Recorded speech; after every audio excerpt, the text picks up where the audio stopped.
Hello, hello everyone.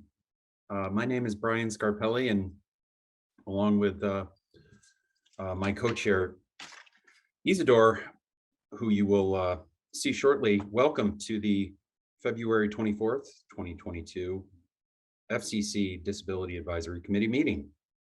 It's 1 p.m., so let's get started with the meeting.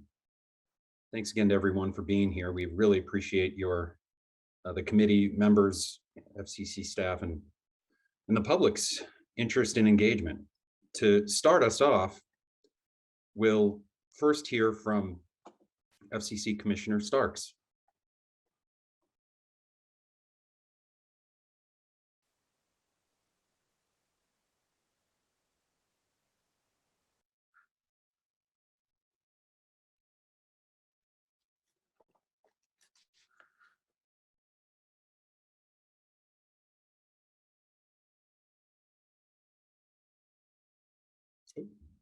Pardon me.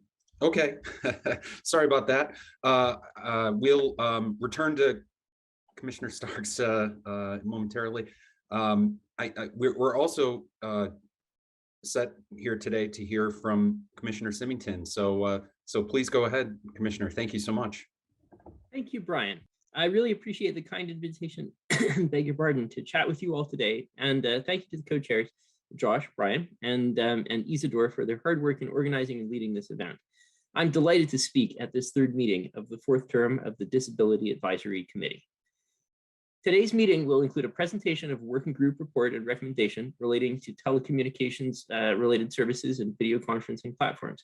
I'm looking very much forward to hearing what the working group has to say. In the past year, Congress has authorized and the FCC has drafted rules for the administration of more than $17 billion in new federal funding for partial subsidy programs designed to help low-income Americans access broadband services. Chairwoman Rosenworcel led us through rulemakings for EBB and then ACP with remarkable speed. The TRS fund, which administers right around $1.5 billion per year, or significantly less than half of annual ACP funding at the present take rate, provides full funding for all of the vital programs offered to the millions of Americans with hearing or speech disabilities to place or receive phone calls. Those who are deaf, hard of hearing, or who have speech difficulties rely on these critical services every single day to call their families, talk to their doctors, interface with coworkers, or just live their lives. We are not yet at true functional equivalence for all of the services relied on by this vulnerable community, and we cannot slow our pace. The Commission has done good work in improving its stewardship over the TRS fund in recent years, but that stewardship must balance effective use of the public purse against program goals. Operators of TRS services must be incentivized to be efficient, but they must also have the opportunity to innovate. And that requires capital investment. The nation is in a financial crisis. Prices for household necessities, from a gallon of milk to a used car, are up dramatically from a year ago. By a conservative estimate, $1 in January 2021 is worth about 92 cents today. And that means similarly that nominal funding rates for TRS services are worth less today than they were a year ago. I'm sure that we will soon enough have this crisis in the rearview mirror. But where we can reckon with this reality today, to ensure that TRS services have the funding that they need, both to meet the ongoing vital needs of users and to continue the important work of developing functional equivalence, we should. Thank you so much for inviting me to speak today, and I look forward to the presentations. Thank you, Commissioner. Next, we will hear from Commissioner Starks. Please go ahead, Commissioner. Thank you. Yes, hello, good afternoon, and welcome members of the Disability Advisory Committee, of course, members of the public as well. Thank you so much for inviting me today. I'm especially pleased to be here for this first convening under the leadership of Consumer and Governmental Affairs Bureau's new chief, Alejandro Rourke. Alejandro, it is, of course, great to have you on board. And I'm certain the Bureau and Disability Rights Office will continue to do great work with your leadership. It's an honor again to address this committee, express my deep gratitude for the invaluable work that you do. This body represents a cross-section of key stakeholders, from technology innovators, such as app makers, service providers, such as broadband companies, and of course, media providers. More importantly, this committee also counts among its members representatives and persons from the disability community. And we all know that that inclusiveness is a fundamental principle of sound policy making and key decisions. Nothing about us without us is not just a slogan. It should guide every deliberation and action we take as we work to create and sustain a more equitable and just world for all. When I was last with you this past September, I spoke about how all of us were affected by the COVID pandemic, but especially how some people with disabilities face unique challenges, including higher death rates for people with developmental and intellectual challenges, limited access to care and amenities due to social distancing requirements, and of course, barriers to communication due in part to mask mandates that prevent lip reading. The same divide shows up in many forms and across many sectors, making it harder for some to experience the world in the same way that many of us can and do. This advisory committee and the FCC must continue working together to ensure that persons with disabilities have access to the full spectrum of communications devices, networks, and content available to those without disabilities. That is especially the case with respect to the media landscape, where ensuring accessibility, inclusion, and equity for all is baked into our statutory duties. For example, the 21st Century Communications and Video Accessibility Act of 2010, the CVAA, seeks to, quote, ensure that individuals with disabilities are able to fully utilize communication services and equipment and better access video programming, close quote. Additionally, through enforcement of our equal employment opportunity reporting requirements, we have long sought to hold broadcasters and other regulated providers accountable for recruitment and hiring practices with the goal of achieving a more inclusive environment. You have heard me talk about diversity as one of the key pillars of our media and broadcast policy. And why is diversity so important? Because what we see and hear and who we see and hear it from impacts the way we view our world, our society, and ourselves. I have certainly talked about this issue in terms of racial and ethnic diversity, but I also believe there is a need to seek diversity in terms of ensuring proper representation of persons with disabilities in the media. Despite their significant numbers throughout the world, persons with disabilities are seldom featured in media. For example, according to CDC research in the US today, nearly 25% of the population live with a disability, while research indicates that only 3.1% of characters on screen are represented as disabled. Children's television truly stands out here with representation at less than 1%. On the other side, according to the UN Department of Economic and Social Affairs, images and stories in the media can deeply influence public opinion, establish societal norms. Fortunately, some are stepping up to the challenge and improving representations of disabled persons. The philanthropic community has created a disability inclusion pledge designed to help make disability more visible. This includes recognizing that the systemic stigma and discrimination against people with disabilities is a core barrier to equity and inclusion. To overcome the stigma, this pledge commits philanthropic foundations to advance systemic change and serve as models for disability inclusion. The Ford Foundation, for example, has launched its first ever program focused on advancing the rights of people with disabilities in the United States. The foundation's US Disability Rights Program is focused on removing barriers to economic empowerment while providing leadership development for our disabled people.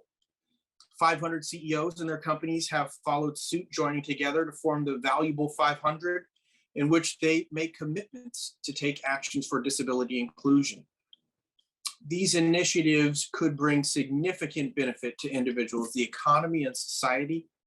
For individuals, a physical disability can negatively impact self-esteem, limit participation in recreational and social activities, create the potential for isolation, and increase the chances of having both physical and mental health issues.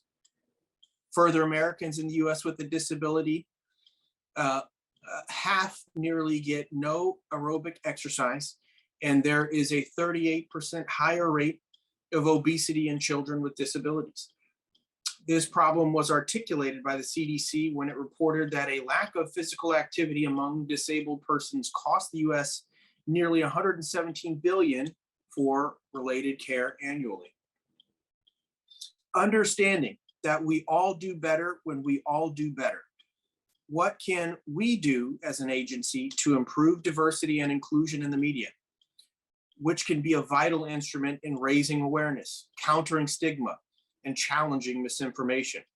How can we direct or encourage those who own and control media outlets and content to ensure that the media is used as a powerful force to change societal misconceptions about persons with disabilities and to present them as an individual that is part of a collective humanity? Some efforts for diversity and inclusion have focused on sports. Perhaps we can start there too.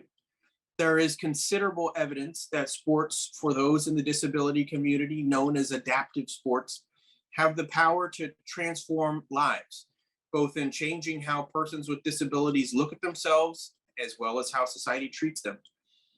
The two barriers to adaptive sports that are known and widespread are, first, prohibitively expensive sports equipment, and two, a lack of awareness that local and national adaptive sport programs exist. Both are solvable, and there is a positive feedback loop between the two.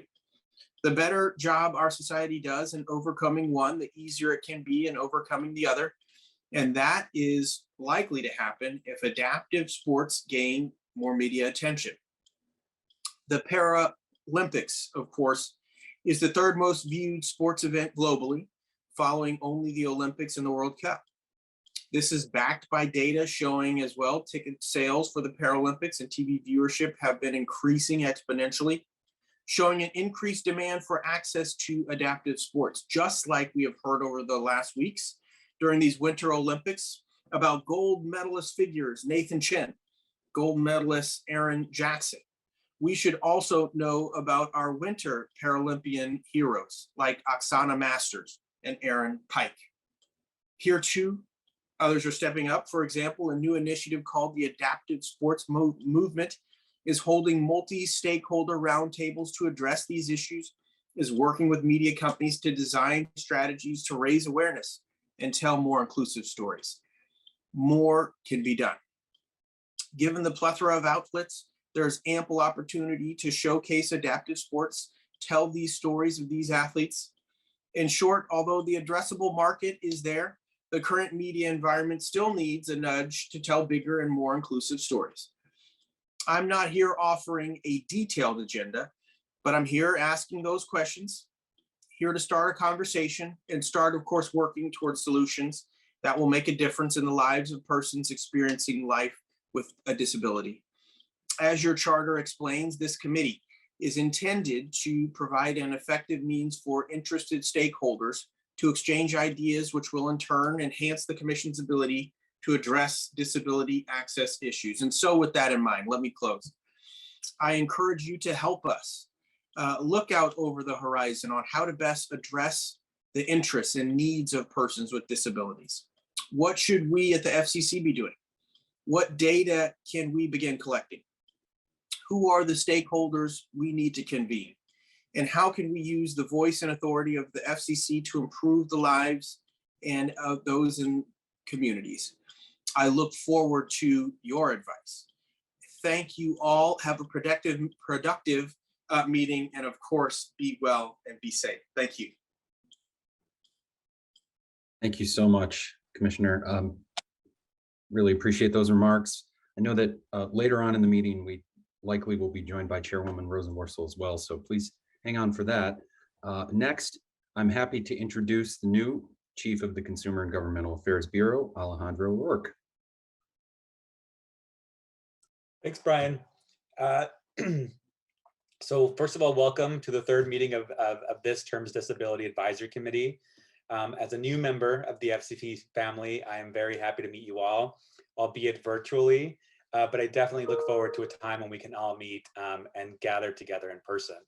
You know, they asked me to introduce myself a little bit, my background, but I think to be a little bit succinct, I'll just say that throughout my professional career, I've worked to expand the circle of opportunity to historically underserved communities with a personal focus on establishing new solutions that connect every community and every home to affordable broadband, to ensure that we have an inclusive information technologies that are built with, by, and for diverse communities with diverse needs, all to ensure that everyone is not only able to participate in, but benefit from our 21st century digital economy. I know that today's meeting, you all are going to be addressing some important accessibility issues. Specifically, I think the issues that you guys have identified with respect to video conferencing. I know that you will also be considering recommendations from a second working group, which identified issues and potential accessibility opportunities for the deployment of real-time text on internet protocol-based wireline networks. And I know that the working groups have spent many hours developing the reports and recommendations that the DAC will be considering today. So I want to take a special moment to just start up this meeting by thanking our DAC co-chairs, Isidore Nyangabo and Brian Scarpelli, and our working group chairs, Erica Kaika, chair of the TRS to Use on Video Conferencing Platforms Working Group, and Ian Dillner, who is chair of our RTT deployment and the Wireline Network Working Group. So thank you all again for your significant efforts, for your leadership, and for being an important partner in this work. I look forward to many more adventures ahead with you all, and I'm happy to pass the mic over to Diane.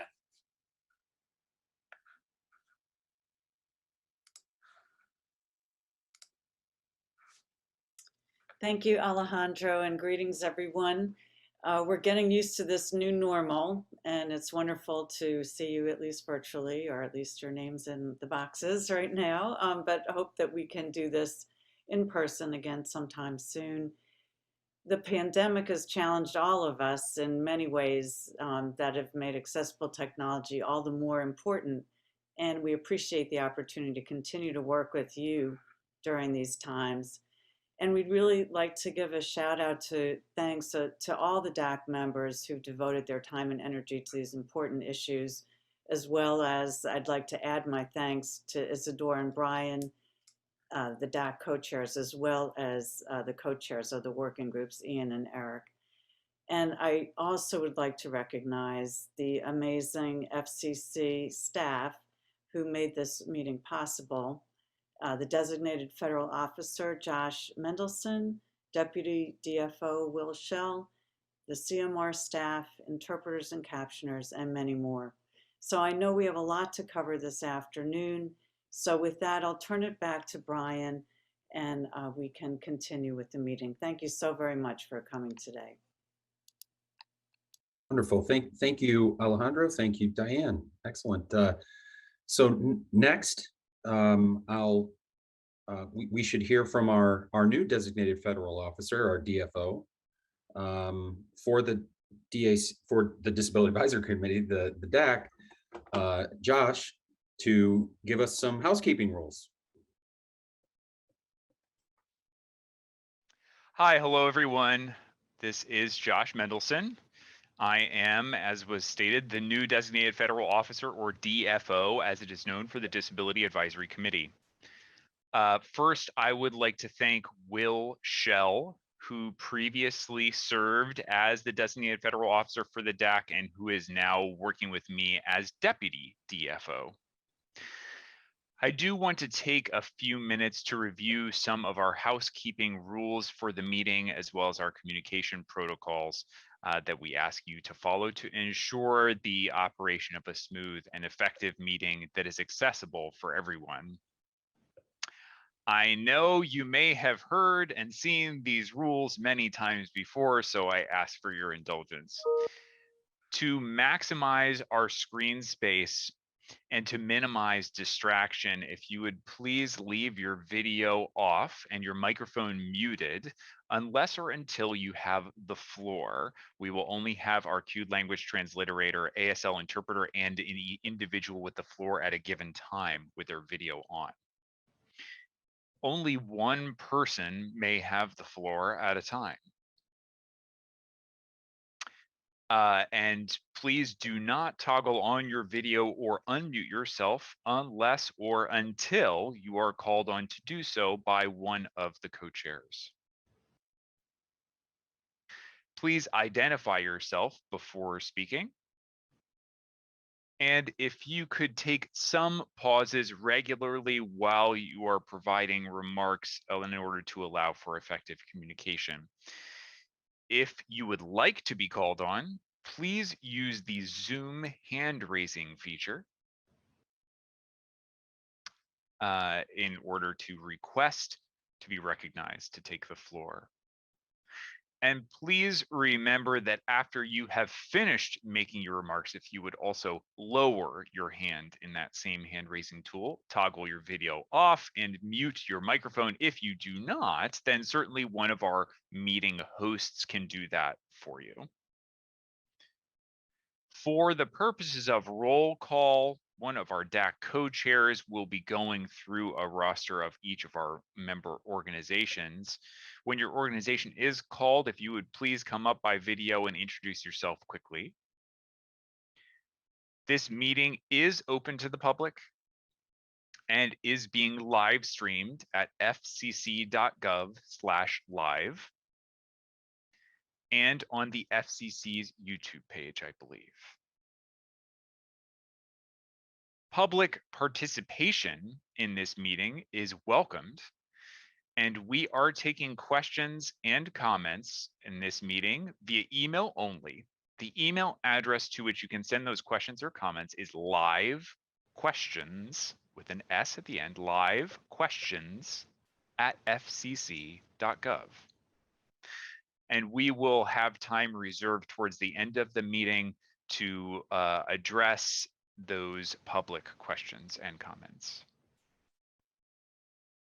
I also want to echo the thanks that many of our FCC speakers have provided this morning to our dedicated staff, like Gerard Williams and his team of interpreters who have been working hard to ensure accessibility of this meeting. I want to also thank our media team, who has been working tirelessly to make sure that the meeting moves smoothly through the internet and over its live stream. Want to also thank the Disability Rights Office team, including Susie Rosen Singleton, Robert McConnell, and our newest FCC staffer, Ivy Davis, who have done a lion's share of the prep work behind the scenes to make this meeting happen today. All right, enough from me. Let's get started with our meeting. And I would like to call Brian back onto the stage here. Thank you so much, Josh. Very helpful. Really appreciate all that. Just a brief hello from me before we get going, and I'll pass it along to Isidore to do the same. But again, I just every time we have a meeting, I always want to make sure to reinforce how much of an honor it is to co-chair this wonderful group of experts, this advisory committee, and to be a part of the important work that we're doing. So just another thank you from me to everyone and all the staff and the leadership who has joined today and will join us. We're very important and impactful issues, and it's a great honor to be a part of it. I guess I'll pass it to you, Isidore, to share a hello and move us along.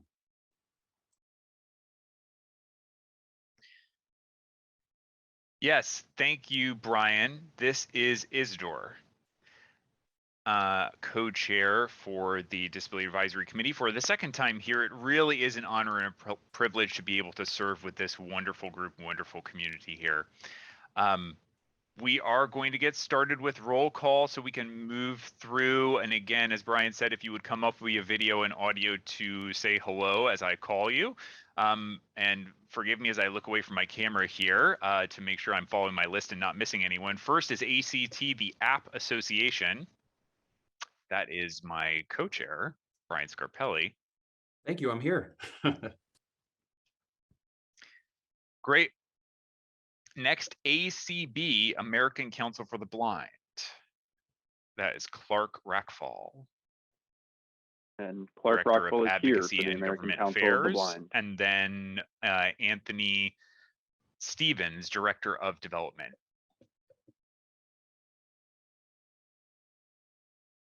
Hey, Clark. And next, AFB, American Foundation for the Blind. Sarah Malaire, Public Policy and Research Advisor, and with alternate Stephanie Enyart, Chief Public Policy and Research Officer. Sarah is present for AFB. Great. Next, Apple Incorporated with James Craig, the Accessibility Standards Manager. Hi, James, I see you there. And alternate Sarah Herlinger, Director of Global Accessibility Policy and Initiatives. Hi, this is James Craig here for Apple. Thank you. Great, welcome. Next, we have the ARC, Abe Raffi, Senior Director, Technology, Strategy, and Programs. The ARC.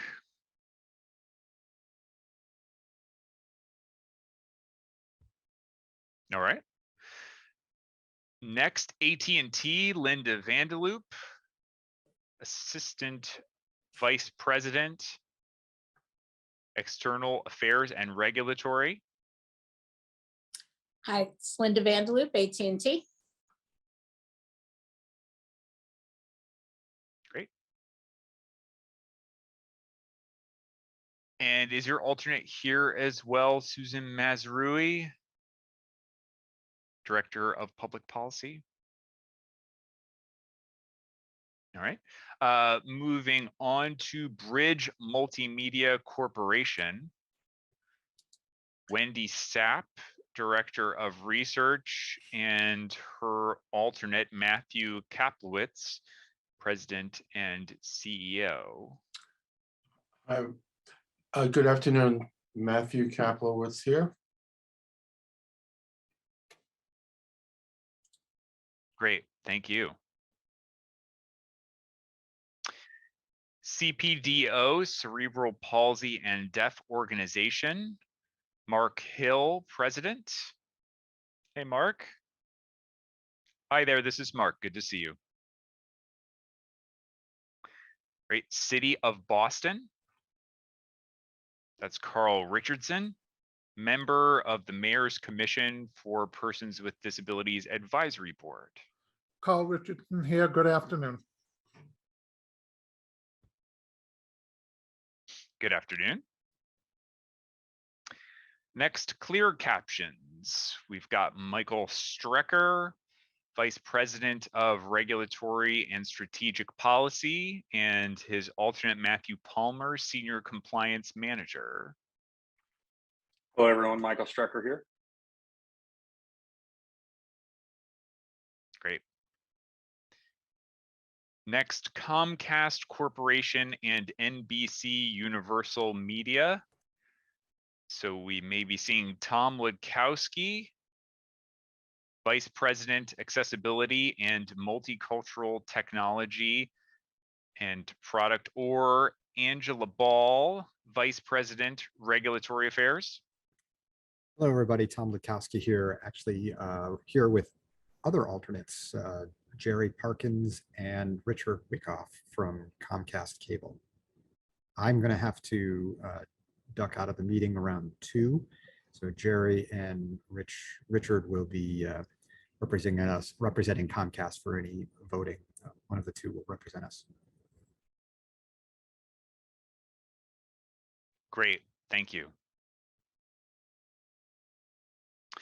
Next, Communication Services for the Deaf Incorporated, Julie Robinson, Vice President of CSD Contact Centers, and or Pat Myers, President, CSD Global Contact Centers.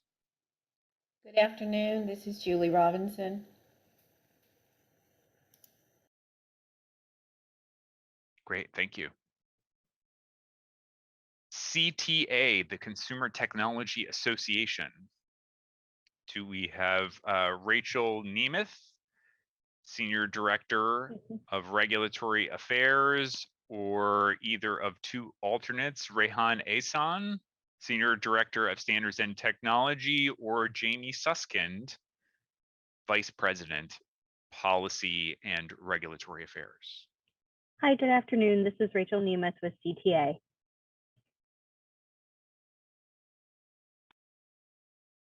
Thank you. Next, Convo Communications, Amanda Montgomery, Chief Legal Officer. Hi, yes, this is Amanda. I'm here. Good to see you. Good to see you too, Amanda. CTIA, the Wireless Association, Kara Graves, Assistant Vice President, Regulatory Affairs, or her alternate, Sarah Legan, Director, Regulatory Affairs. Hello, everyone. This is Sarah Legan for CTIA. Great to be with you today. Thanks.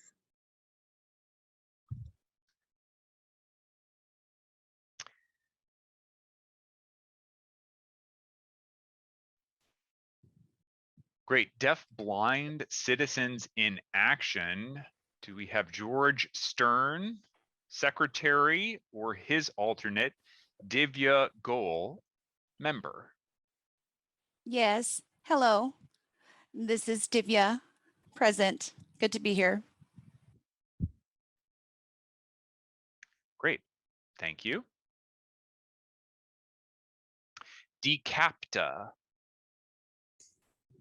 Maria Victoria Diaz, President, or alternate Judy Matthews, Buenas the tardes. Advisory Committee member? Buenas tardes. It's an honor to be here. Maria Victoria Diaz from the Captain.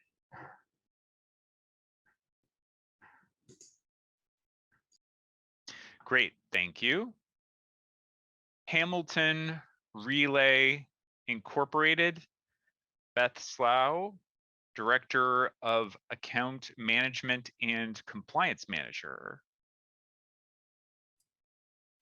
Yes, hello, this is Beth Slough representing Hamilton Relay. It's a pleasure to be here today.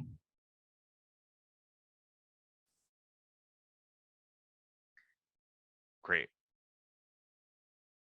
Hearing Loss Association of America, Lisa Hamlin, Director of Public Policy, or alternate Brenda Kelly, Executive Director.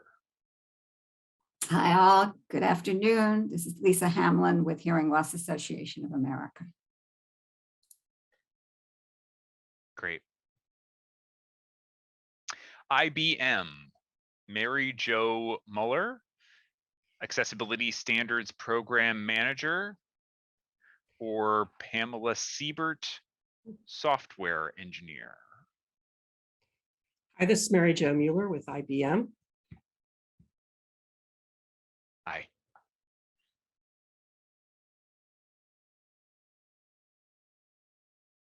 InnoCaption, or Mesmo Corporation DBA InnoCaption, and Representatives Christina O. Duarte, Director of Regulatory Affairs, or alternate Joseph C. Duarte, Co-Chief Executive Officer.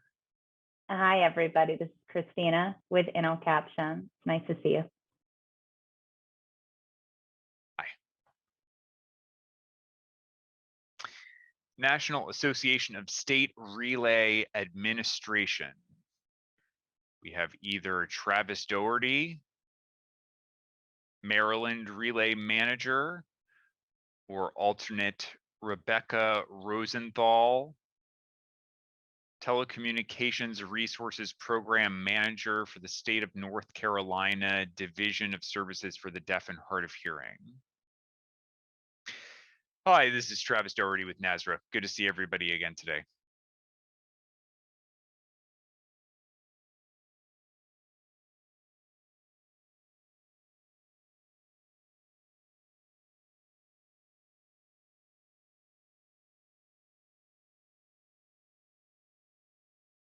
National Association of Broadcasters.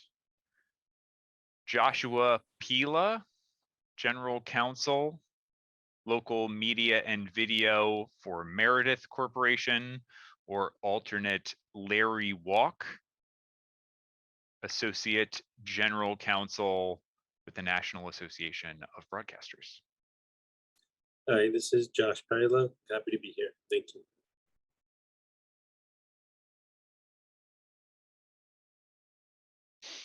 National Association for the Deaf, Zainab Al-Kebsi, Policy Council, or alternate Howard Rosenblum, Chief Executive Officer. Hi, and good afternoon. This is Zainab Al-Kebsi representing NAD. Good to see everyone again. Good to see you. Next is National Black Deaf Advocates, NBDA, represented by one Isidore Niangabo. I am, of course, here. My alternate, Ushurla DeBerry. She has now been elected as secretary, so congratulations to her.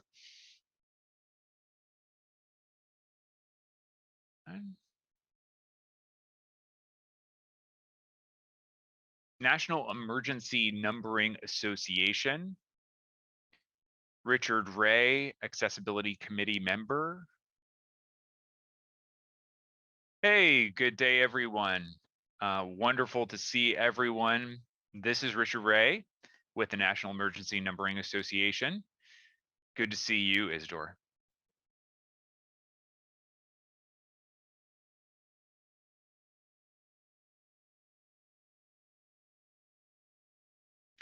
National Federation of the Blind, Everett Bacon, President of the National Federation of the Blind of Utah.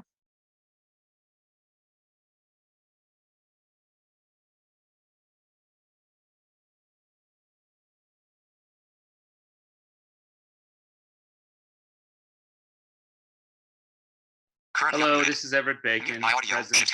Pleasure to be here. Great. Thanks, Everett. NCTA, the Internet and Television Association, Jacqueline Cleary, Senior Director, Program Network Policy, or alternate Radhika Bhatt. Hi, this is Vice Jacqueline. President and Associate General Counsel. Hi, this is Jacqueline Clary for NCTA.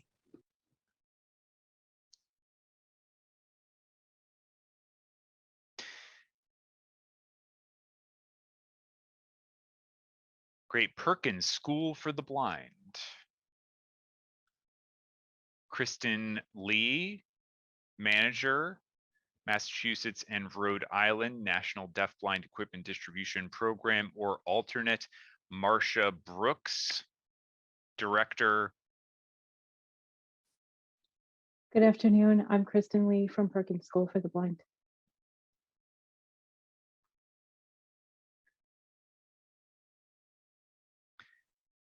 Thank you. Sorensen Communications, Michael Maddox, Director of Government and Regulatory Affairs, or alternate Bruce Peterson, Vice President of Government and Community Relations at Caption Call.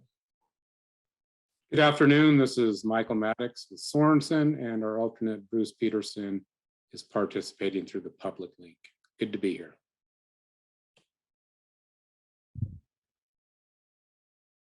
Great. TDI, Telecommunications for the Deaf and Hard of Hearing Incorporated, Eric Kaika,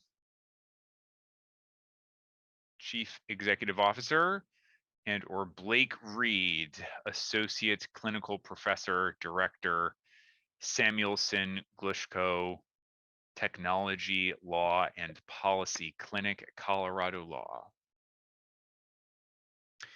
Hey everyone, this is Eric Kaika. Nice to see everyone again.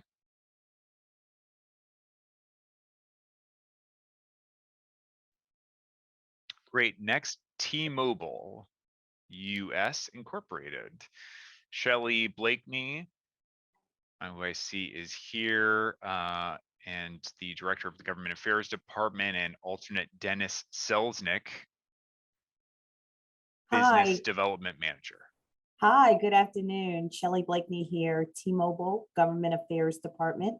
I'm joined by my alternate, Dennis Selznick, who is with us via the public link. Thank you. Thank you.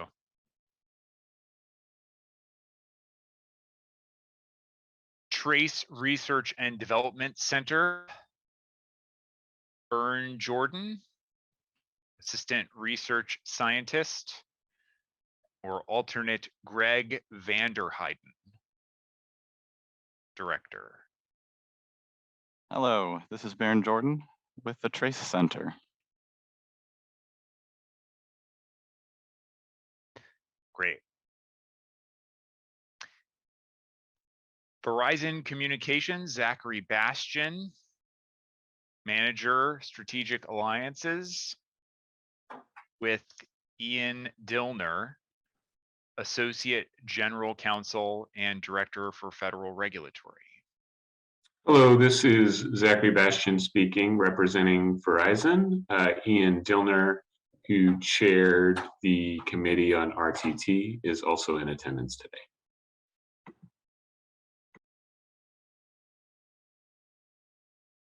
Thank you. ZP Better Together LLC, Gregory Leibach, Chief Legal Officer, with Mark Stern, Director, Product Management. Hey everyone, this is Greg. Nice to be here with you all.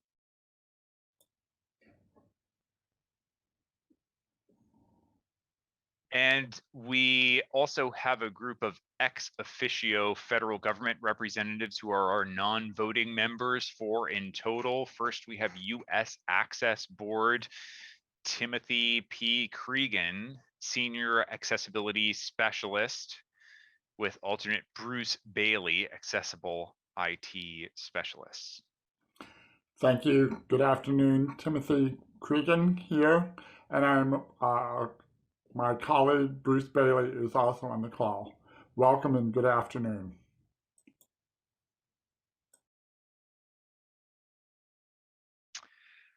All right, let me see.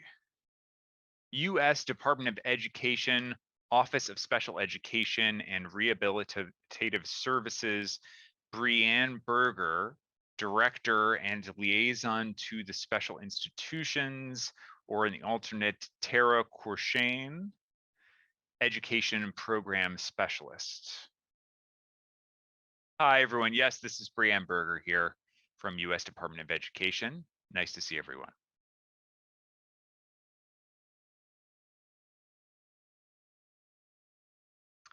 U.S. Department of Health and Human Services Administration for Community Living, Lisa Bothwell, Program Analyst, Office of Policy Analysis and Development. Hi, great to be here with you all today. This is Lisa Bothwell with U.S. Department of Health and Human Services Administration for Community Living, ACL. Thanks.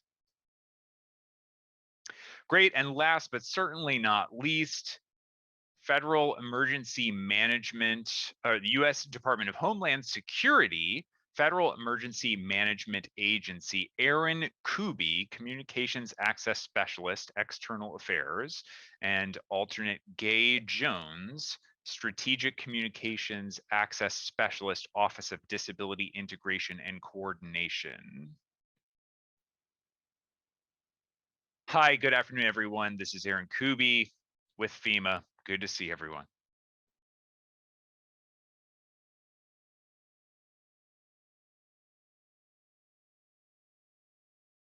That wraps up our roll call. So at this time, I would like to invite Susie Rosen Singleton, Chief of the Disability Rights Office, and DRO's Deputy Chief, Elliot Greenwald, in the Disability Rights Office. I'm sorry, let me see here. Yeah. Hi, thank you so much, Isidore. This is Susie. Yeah, shall I turn the floor over to you? Yes, please. Thank you so much. Yes, we should just go ahead and jump in and get started. I realize that we have not given our DRO updates for the past year. We're going to try to briefly touch on some of those highlights to give you an idea of how busy we have been. We may end up interrupted by the chairwoman who should be arriving anytime. First, I would like to highlight something that the chairwoman mentioned recently in a presentation, that this pandemic is an inflection point for us, for everyone, in everything, our work here in all number of different ways. So with that lens in mind, we'll look at the accessibility space and some of the emergency types of work that we have undertaken. So I will start first with the Affordable Connectivity Program. This is a very important program that will provide discounts to qualifying households. It will replace the Emergency Broadband Benefit, or EBB program, as of January 2022.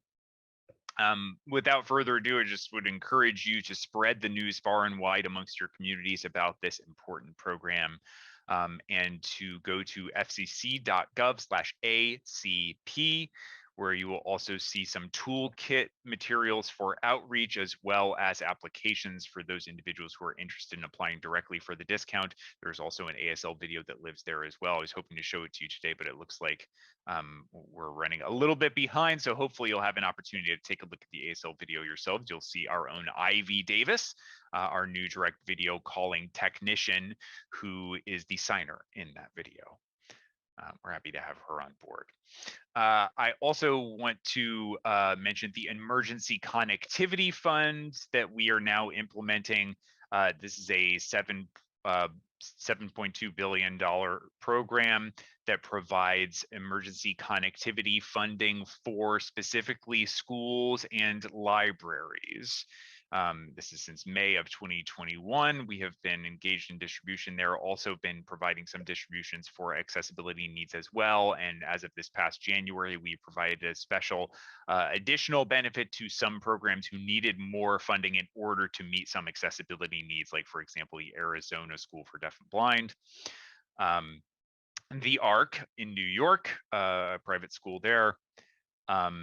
St. Francis Institute for the Deaf, amongst many others. So we certainly welcome any further contacts if you need support for schools and libraries in order to get connected during the pandemic. For communicating with emergency personnel, we are very proud that we were able to expand the current text to 911 registry to show where in the United States they will accept your text messages. And this is now expanded to show where real-time text to 911 is available as well. So keep an eye on that registry on our website. And since June, all of the RTT deadlines have passed. So we are considering a few outstanding waiver requests, but you should be able to use RTT now anywhere in the United States with covered equipment. Having to do with texting, we touched on text to 988 as well. 988 is a new 3-digit code that will be in effect as of this July 2022.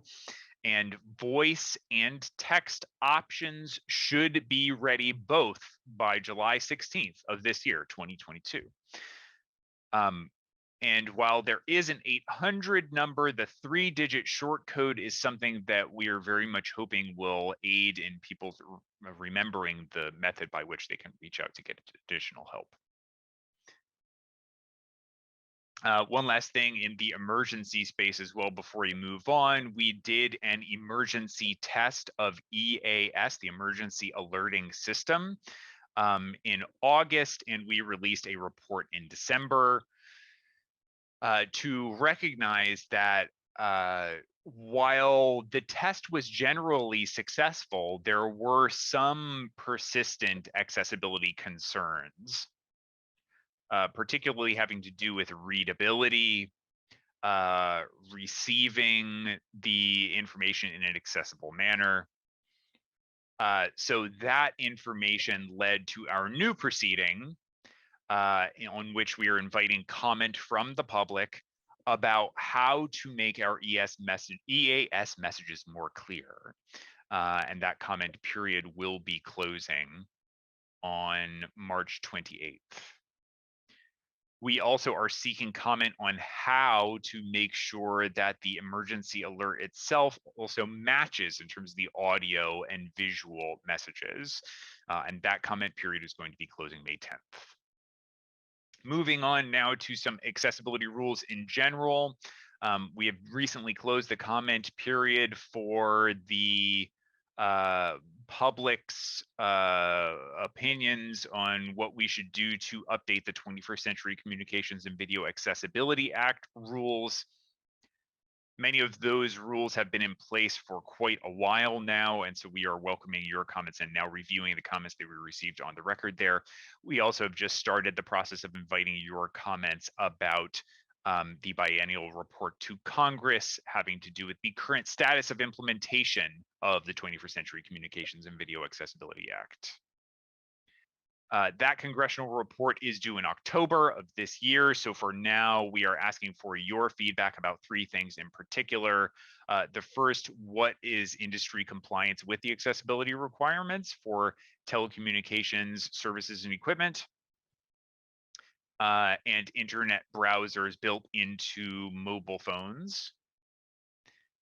Second, what are the accessibility barriers around new communications technology, including technology that may be related to the pandemic? And then third, what is the effect of the CVAA's accessibility notice and enforcement requirements for distributing information about new communications technology? The comment period for that biennial report is closing April 4th.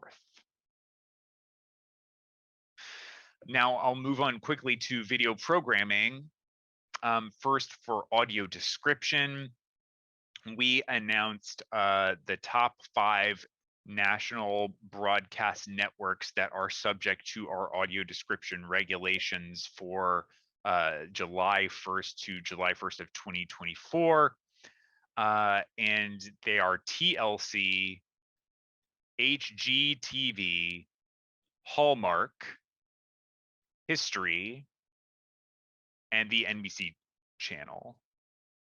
And we also reminded everyone that those markets are also subject to audio description rules, as the increases to 80 market areas that are subject to the audio description rules as of January. And every year we will be increasing this by 10 markets until we reach the 100 top markets that are subject to the audio description rules. And clarification, the last channel was TBS. We are also looking to continue expanding those markets as we move forward. The last area is captioning for video programming. In September 2021, we entered into a consent decree to terminate an investigation with Pluto TV and Viacom CBS about possible violations of the Commission's IP captioning rules. The compliance plan was implemented, and there was a fine of $3.5 million that was assessed there as well. User interface accessibility is another space in video programming, how one actually makes use of the accessibility features, in other words. And we recently invited your comments on how to ensure that captioning settings are easily customized or activated. And we did invite comment on this subject 6 years ago. So this is for us to update the record, and the comment period will close March 4th.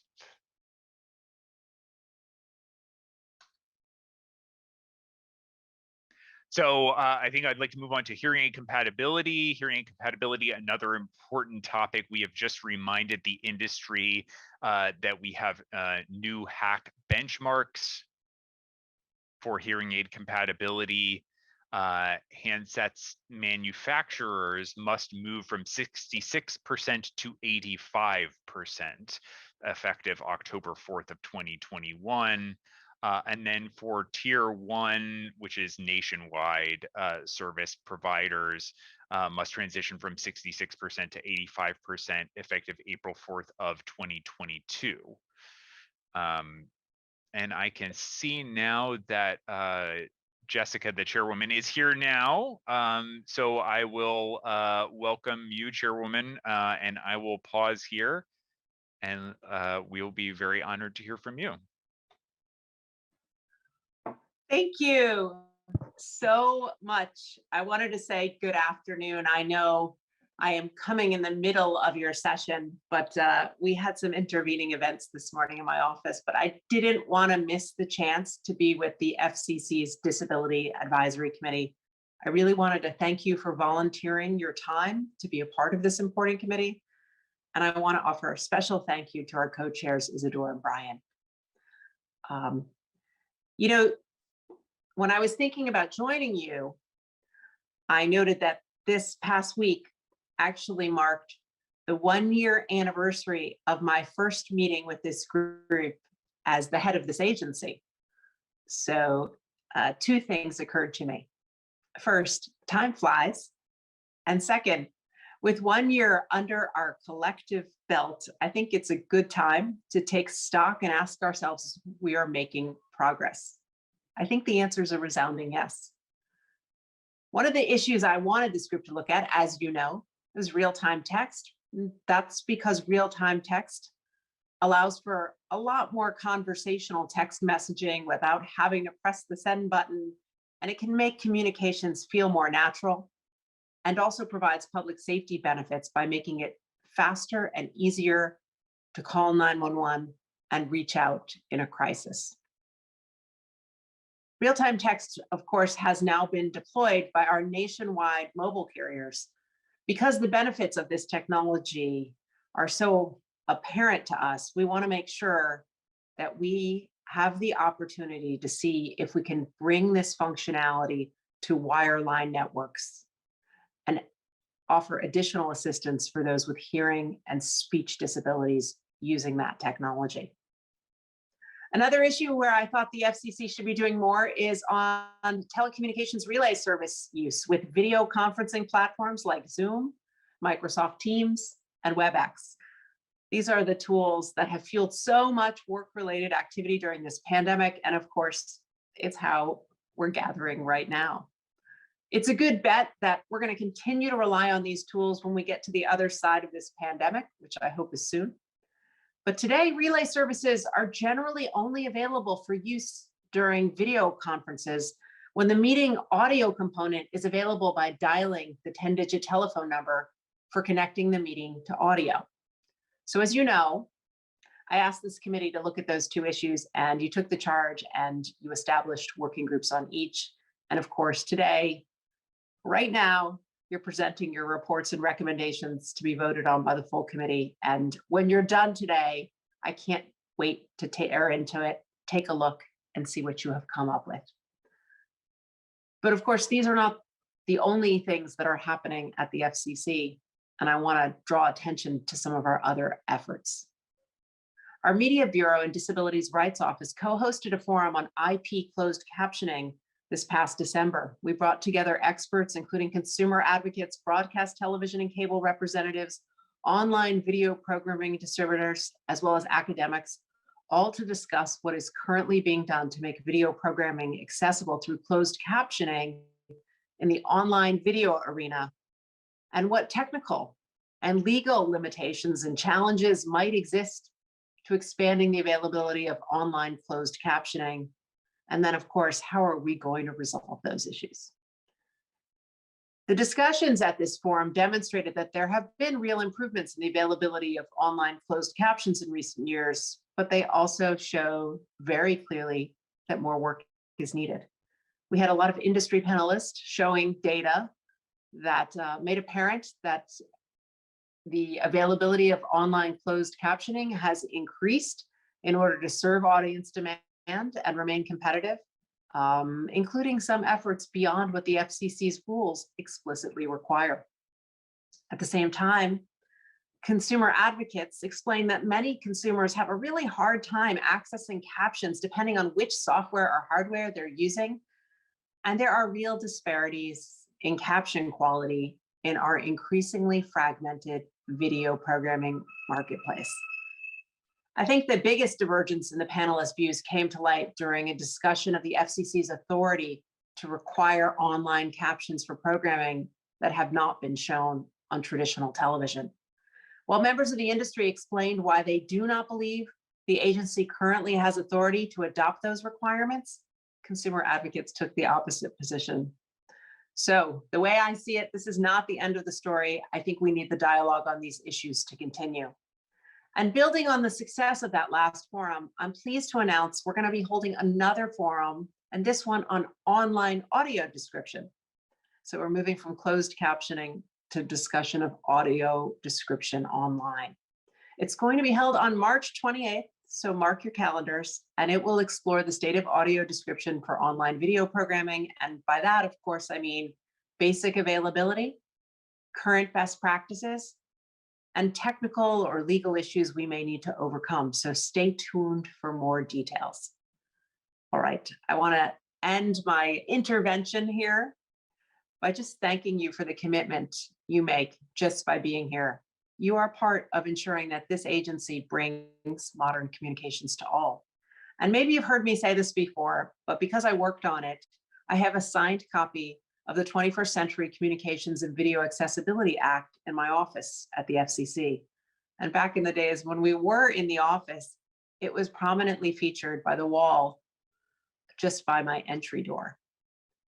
You know, I think passage of a civil rights law like this is a reminder that we can do extraordinary things to expand access to communications.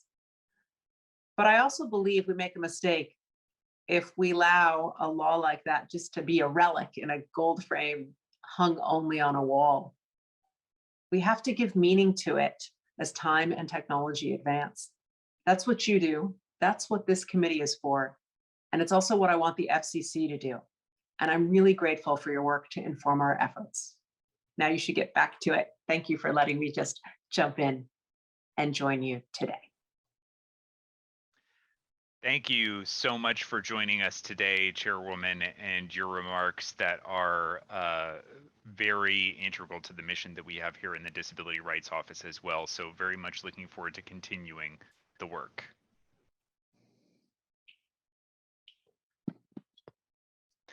So with that, I will bring it back to all of the work that we have done and then try to wrap up and be respectful of everyone's time to stick with our agenda. Want to make sure that we complete that hearing aid compatibility issue that I was discussing. This January, we got the 5th year report from the Hearing Aid Compatibility Task Force, which is managed by the Alliance for Telecommunications Industry Solutions, ADIS, with 22 other organizations.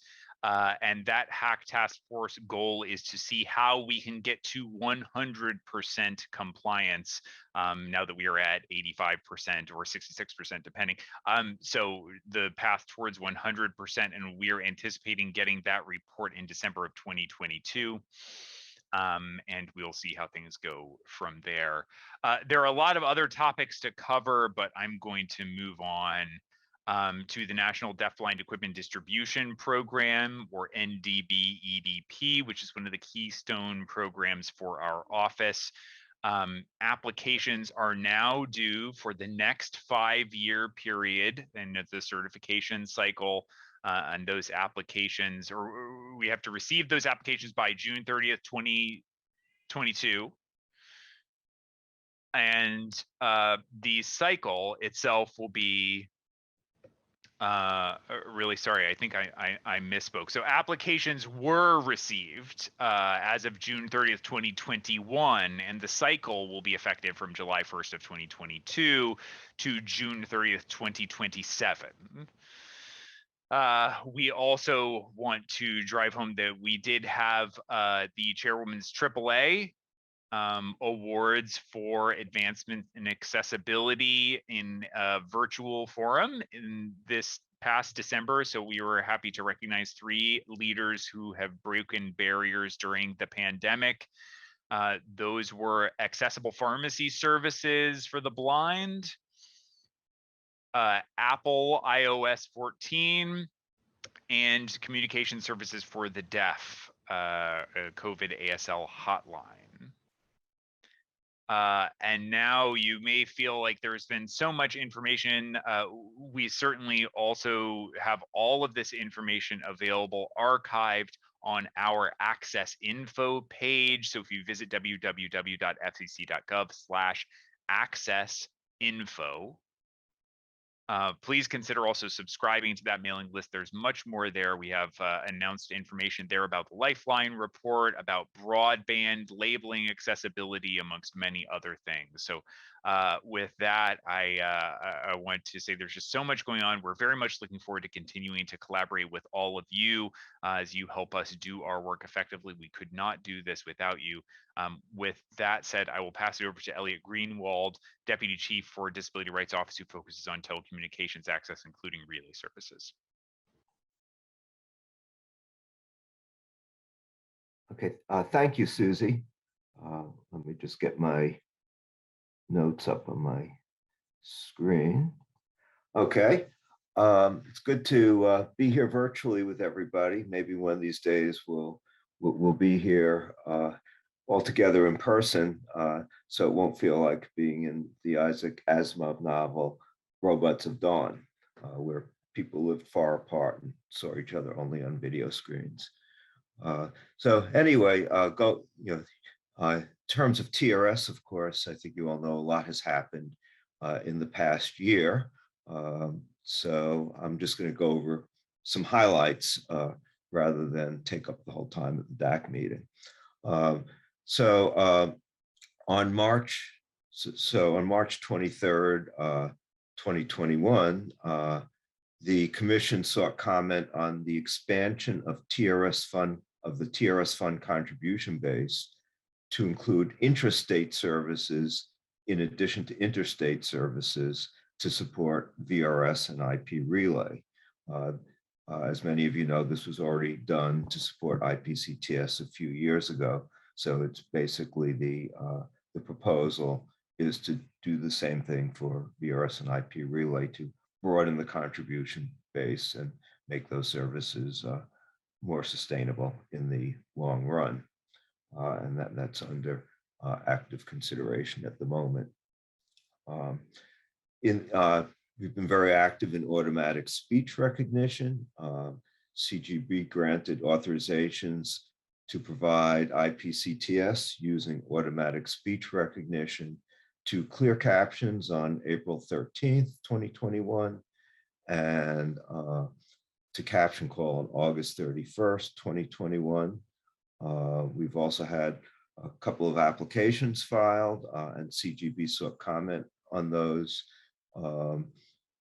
One from Hamilton, which the public notice was released on July 16th of 2021, and one from Next Talk, where the public notice was very recent on February 17th of this year. And that comment cycle is still open. Comments are due March 17th, and replies are due April 1st. In other TRS certification activity, CGB sought comment on an application of Tive LLC to provide VRS, and that PN was on July 27th, 2021. On December 17th of 2021, CGB sought comment on an application of Ariel and Sorensen for conditional certification as a provider of VRS, and an application of Ariel and Caption Call for conditional certification as a provider of IPCTS, and that comment period has closed. And then also in December, on the 20th of December 20th, 2021, CGB renewed Convo certification as a provider of VRS for another 5 years. In the there's also some activity on TRS a lot of activity actually on TRS compensation. The commission sought comment on compensation and methodology level, on compensation methodology and compensation levels for VRS on May 21st, 2021, and for IP Relay on August 6th, 2021.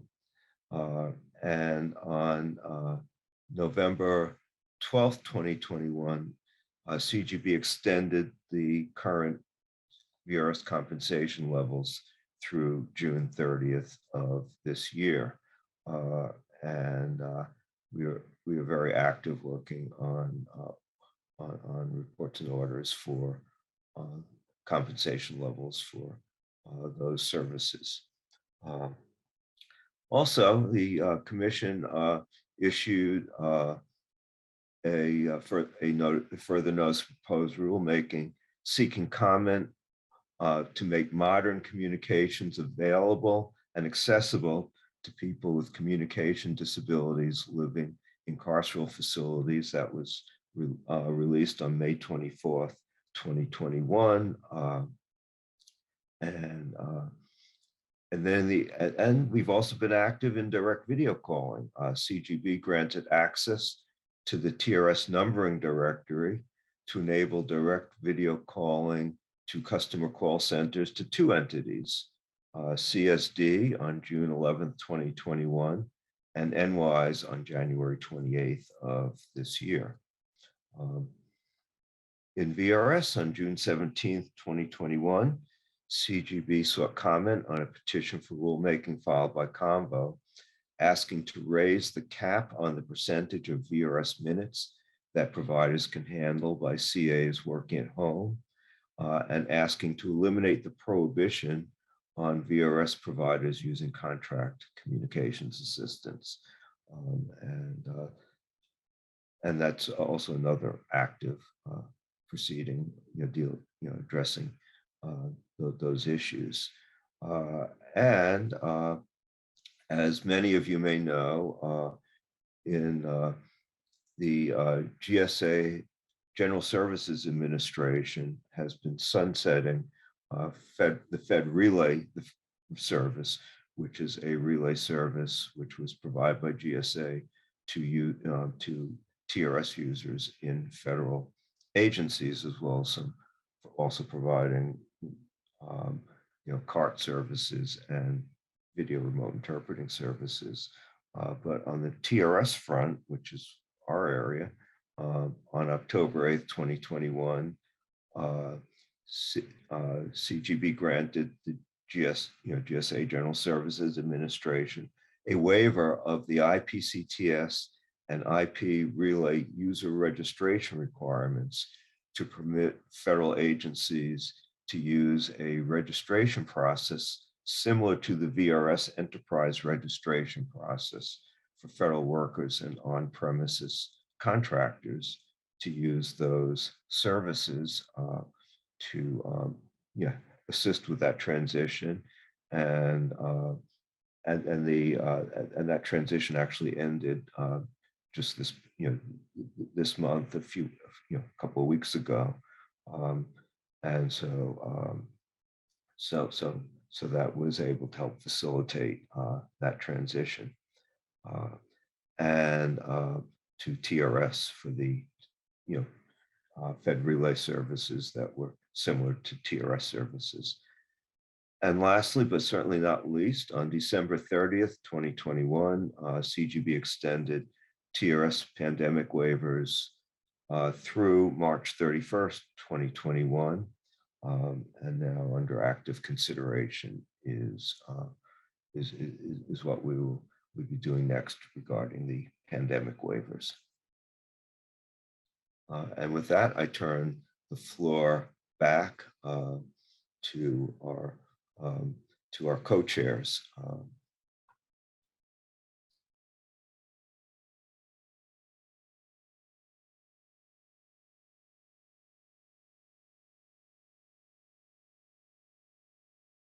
All right, thank you, Susie and Elliot.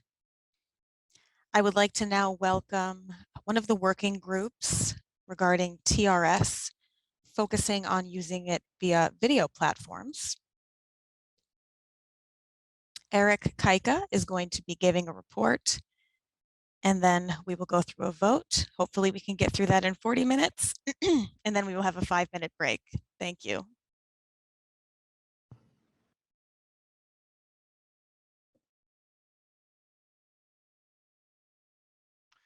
Great. Thank you, everyone. I will be providing the report and recommendation from our TRS in video conferencing platforms working group. I'm going to go through a high-level summary of 6 of our points here. Our working group was established subsequent to a recommendation from previous working group assessing communications accessibility gaps in the pandemic to look into telehealth and other telecommunications relay service integration on video conferencing platforms in specific. So we addressed technical challenges with using TRS in video conferencing platforms and how those might be addressed, and also how other video conferencing platforms might interoperate with TRS VRS.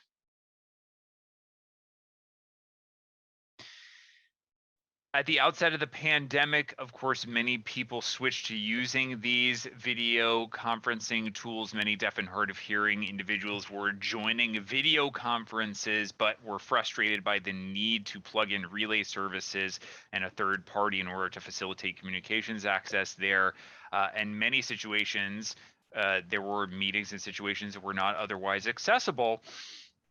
So we were talking about situations where you either could or could not use relay services effectively.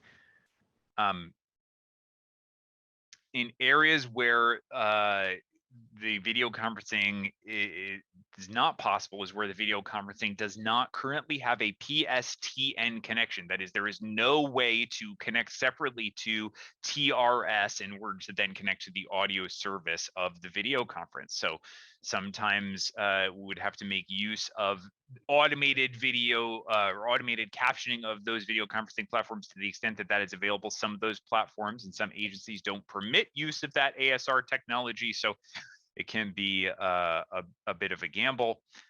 Deaf or hard of hearing users who prefer to use sign language or other communication services when they find themselves without captions may have no other way to be able to communicate and participate on calls on those platforms. We also talked about the legal obligations for provision of those types of accommodations and accessibility, like, for example, healthcare providers or schools, employers that have a separate independent obligation to accommodate their either employees, students, participants with reasonable accommodation, and how those things are plugged in. In some cases, when those accommodations are not able to be coordinated in time, then VRS TRS can potentially be a stopgap measure. So we did talk through about how those things interacted. There is a really great expansion on that was written by Blake Reed and Christian Vogler, and there is a summary in reference to that from Zainab in our section of our report. So you can find a full reference to that entire report there.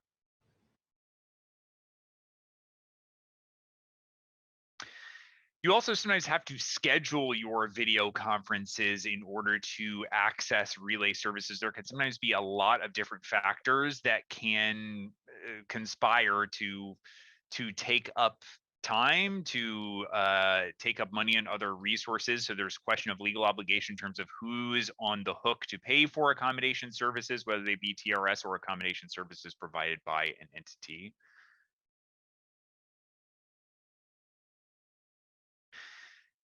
And when you do have those relay services connected, you want to make sure that you've got access to the platform itself that can allow for customization of the interface so that you can move around things like captioning and video interfaces, so the user's controls exist on their end, on the client side, so that they can facilitate their own access to the various accommodations that are in place.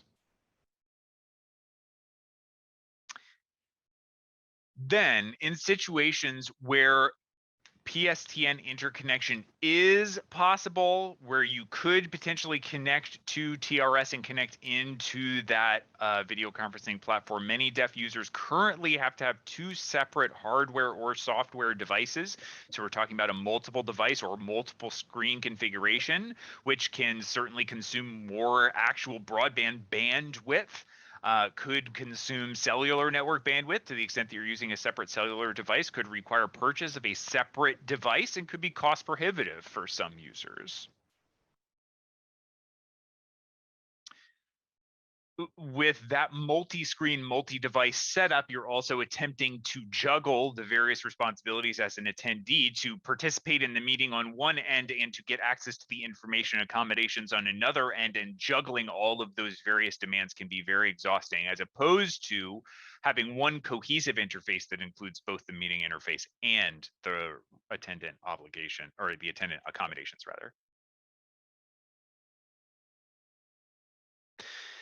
We also learned that when you are using a PSTN connection, we can see a resulting degradation in audio quality. So you can have some difficulty on the relay provider end of hearing just the physical hearing of terms, and see an increase in misunderstanding and confusion, whether it be captioning or a text-based form of relay or an interpretation form of relay. There is an improvement to be had in connecting directly over IP audio to get higher quality audio.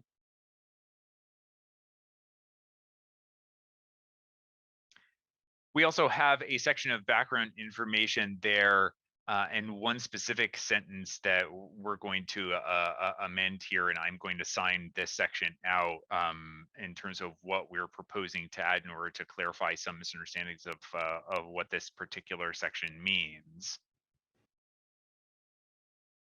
Under compensability and coordination issues, while some TRS providers have already begun to investigate different solutions for providing TRS over video conferencing platforms, there are two issues that have consistently been brought up. One is the general understanding that TRS depends on a connection to the public switched telephone network in order to trigger compensability, but it is then clear if you are calling in, then you're not able to use the PSTN, but connecting natively, is there compensability of that call? So we're suggesting to add one clarifying sentence here that under current commission rules, this may not be considered compensable. So the new sentence will read, makes it clear that providing services for non-PSTN connected video conferencing can be compensable from the TRS fund under the commission's existing rules. So this is the one suggested amendment there. And I'll review and we'll vote on that after I finish the summary of the entire recommendation.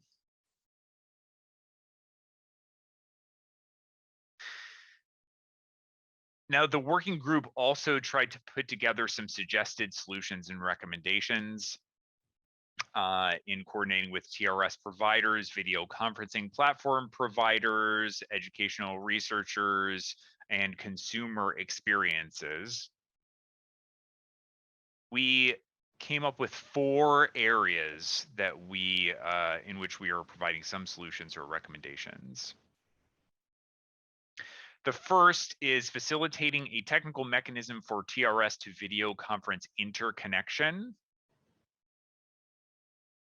and suggest that the commission should encourage TRS providers and video conferencing platforms to engage in order to develop some kind of interconnection, whether it be by API or some other potential technical solution, and recognize that we should make some forward momentum on that.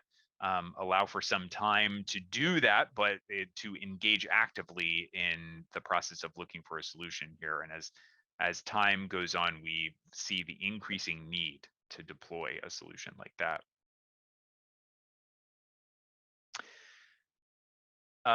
Second, and I'm going to go through this in full because again, we have something that needs to be removed from this section.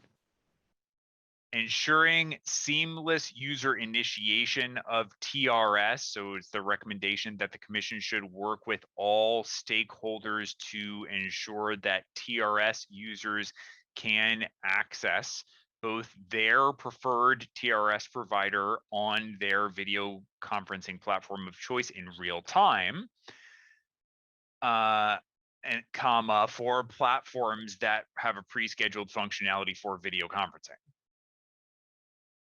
So that line we're going to have removed. It was part of a previous draft of language, and since the language that related to has since been removed, it no longer makes sense. So that clause is going to be removed as for platforms that have pre-scheduled video conferences available. That clause will be removed.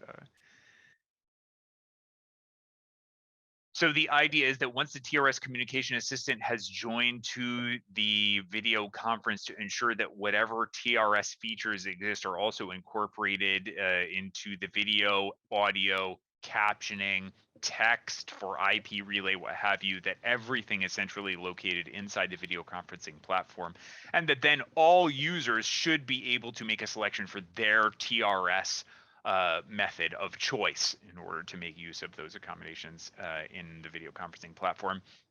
The video conferencing platform and TRS should not have exclusivity agreements. That is, a video conferencing platform should not enter into an agreement with XYZ company to partner such that only one relay service is available via that video conferencing platform.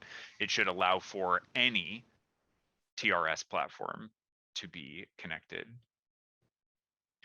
Also, to be inclusive of multiple CAs, deaf interpreters, DIs, and CDIs, and other complicated situations that may require multiple communication assistants to participate, all of that should be available in all video conferencing platforms. Third, in addressing CA integration and overall accessibility of video conferencing platforms, the commission should continue to work with all stakeholders in ensuring that all video conferencing platforms interoperate, including any unique accessibility barriers. And at the same time, we should have some clear performance objectives to ensure that all video conferencing platforms have things like closed captioning built in that is available to all users, including those users who may be making use of free accounts. And has full inclusion of all TRS, CA, or communication assistant services with video, audio, captioning, text, and other communication features. And to allow for all users, including CAs, to control their own user interface to customize the appearance, size, display of captioning, video pinning, size and configuration, color, background, contrast, etc. Whether to hide or unhide, including both interpreters, ASL interpreters, other interpreters, CDIs, queued language transliterators, amongst other things. So there should ultimately, the control should be on the client end as opposed to on the conference host end. Finally, the commission should clarify their rules if necessary, and if necessary, also open a new proceeding to ensure that all certified TRS providers can receive compensation for native integration on video conferencing platforms. And there may be some discussion about compensability from the TRS fund and some complex issues there that the commission should sufficiently address. That concludes my summary of our report and recommendation. So this is my first rodeo, so let me know, should we proceed to a vote on those two suggested amendments that I had previously described?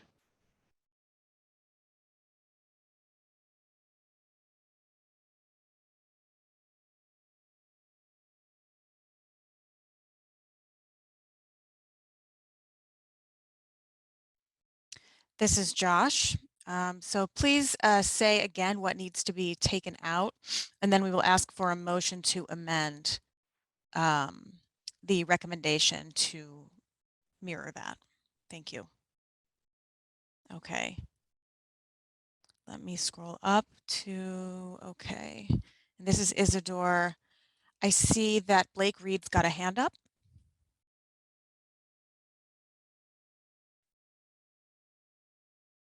Hey, thank you, Isidore.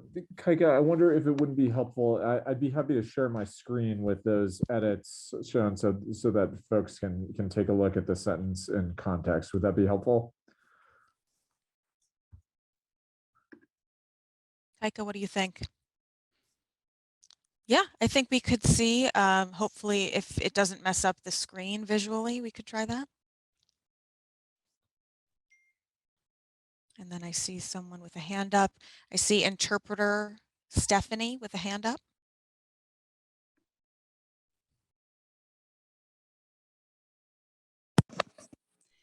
Yes, hello. This is Divya. I had a few questions for you in this discussion. First off, I was wondering, with your recent comments on the video conferencing platform, TRS, and all of that, I'm wondering, is this something that's seen to be beneficial to the deafblind communities as well? Because I've heard a great deal of information from deafblind people who are frustrated with a lack of access. They aren't having full access to many of these platforms for a variety of reasons. And oftentimes we end up in a situation where we are having to pay out of pocket to have our own support services to be able to access any of the communication. Now, this is something that just cannot be affordable to us because the ICC has provided so many limitations as far as equipment and connectivity for communication access to us. For example, I am at home, and when I am using my home connections, then I utilize a VRS company. I'll use Zcom and I'll access VRS on one device and then access the meeting with another. However, for some reason, I'm unable to successfully connect because I'll find that I'm locked out or I'm not able to get the interpreter access to the platforms. And so I end up using just one iPad. That's all I have. And I don't have another device. It's limited for me as far as my needs and visibility issues. So I'm looking at how I can get connection all in one and ensure that everything that I need is provided, because I'm finding as a consumer that I don't have this equal access. So that's my experience at home. When I'm out and about, I'm finding that I'm coming into frustrations when I have to try and get on Zoom and utilize other platforms here that just aren't accessible. And it seems like oftentimes I'm finding everyone's able to get into the meeting except for me for whatever reason, because I'm out. So then there are also so many other examples I could share about the limitations that we have to access as deafblind individuals. I'm wondering if there's a potential for you to hold individual interviews with stakeholders to discuss the CVAA, to discuss other issues that we have and laws that we have to protect us, particularly with the DBCA, my organization that I represent. We have received a great deal of this common feedback from members of our deafblind community who experience the same limitations to access. So I'm wondering if there's anything that you could do as far as gaining further individual feedback and knowing how to improve the access for us and overcoming the barriers that we particularly experience.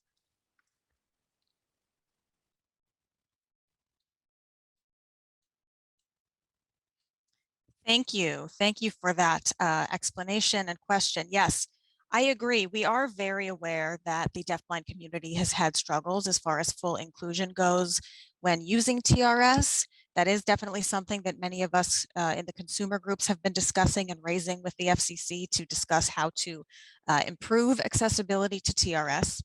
As of right now, TRS is not fully accessible to deafblind consumers. We agree that it can be improved.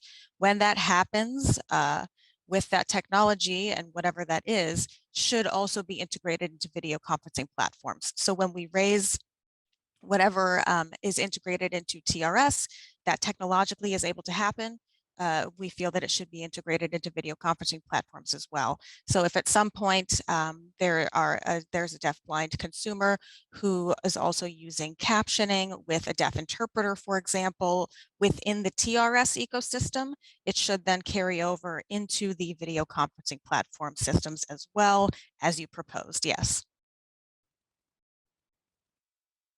Hopefully that helps.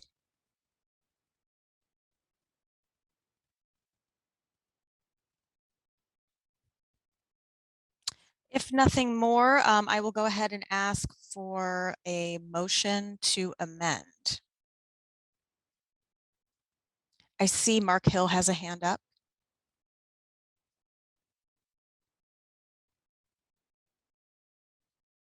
Great. Thank you. This is Mark. I just wanted to discuss, suppose there is a deafblind consumer who has someone from the community there to assist.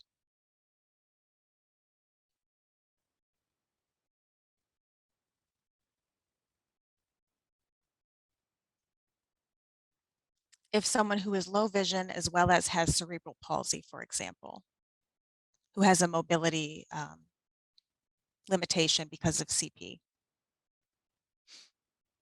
I would suggest that if we could discuss possibly on the next topic, that could be discussed as far as mobility issues go, specifically individuals with CP.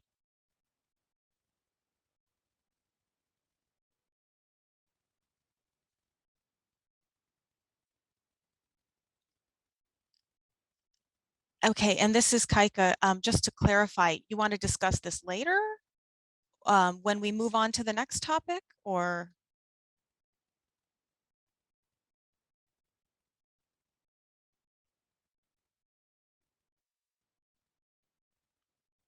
Just trying to retrieve some clarification. Talking about communication facilitators. That is kind of seen as the possible next generation of this solution.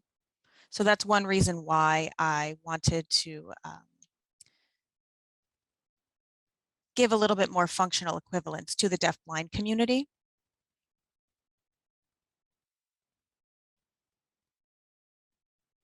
And not only that, people who also have CP would benefit from this as well,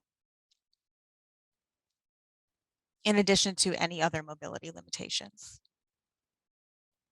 Regarding with communication needs and having a communication facilitator to help along that chain. So the FCC does need to just recognize that possibly later for a future topic. Thank you.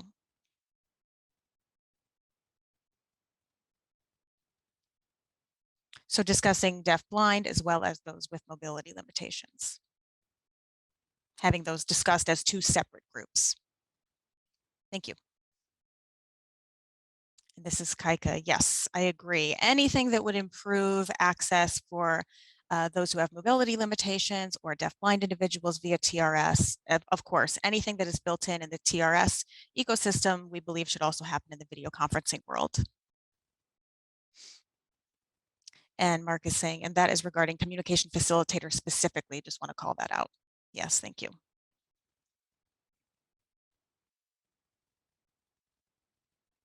Thank you. All right, any other comments, questions before we move to amend?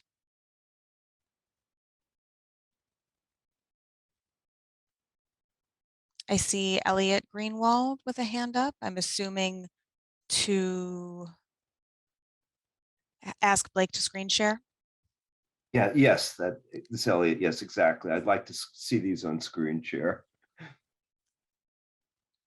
Hey, I'll go ahead and give this a try. This is Blake. And actually, just before I do, wanted to convey from the drafting group and the working group, the topics that Mark and Divya raised were topics of conversation in the drafting group and in the working group. And I think while we did our best to address some of the concerns that have been raised in this recommendation, obviously the scope of is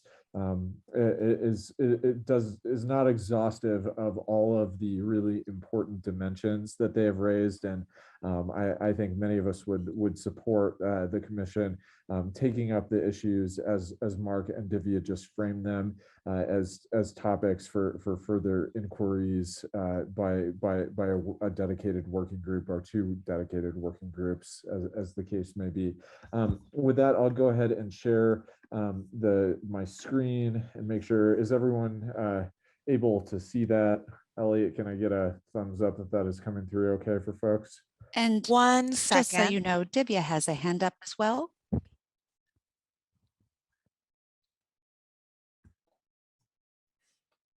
I just heard Divya has a hand up as well. Kaika, I defer to you. Do you want me to stop sharing screen so we can go to comments?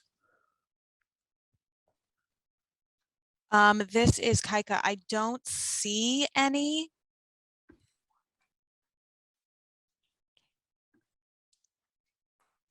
Okay, Blake, if you could scroll through the first part where we're adding that on under the commission's rules. Yep. And just by way of explanation, so the sentence reads, first, though it is widely understood that providing TRS for calls to PSTN interconnected video conferences can be compensated from the TRS fund, it is not clear that providing services for non-PSTN interconnected video conferences can be similarly compensated from the TRS fund. And then the added language at the end of the sentence reads, under the commission's existing rules. And this is just a technical correction in response to feedback that was sent offline earlier week, that the sentence could be read to suggest, without this addition, that there is some doubt about whether the TRS fund under section 225 would allow the commission to compensate relay providers for non-PSTN interconnected video conferences. As the fourth recommendation makes explicitly clear, we are recommending that the commission take the steps necessary to recognize that compensability. All this sentence was intended to do was recognize that there is some doubt and confusion under the commission's existing rules. And as footnote 6 reflects at the end of the document, there was not consensus in the working group about the degree to which the commission could issue a declaratory ruling, or perhaps would be required to launch a separate proceeding, or take other procedural steps necessary to address this outcome. So this edit is just an effort to make this sentence more consistent with the final recommendation, so that there's no confusion introduced as the commission considers this recommendation. I'll pause there. Great, thank you. Thank you, Blake. With that, and with the screen share, do we have a motion to accept the amendment as written? A hand up or a thumbs up, somebody in the chat box, anything? Okay, I'm seeing 2 hands now. First, I will recognize Apple, which is James Craig, and CSD will act as a second. Any discussion? I'm assuming none. Oh, James. Hi, this is James Craig. Apple had planned to vote in favor of the recommendation with some comments on some language that was in the first edit up in section 2. And so I think it'd be appropriate for me to share those comments now. I can paste them verbatim into the chat and then read them out loud as well, if that works.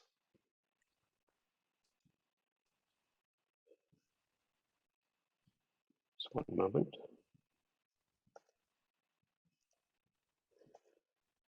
For some reason, I'm having trouble pasting. It may be the length of the comment. I'll try to paste it in portions as I say it.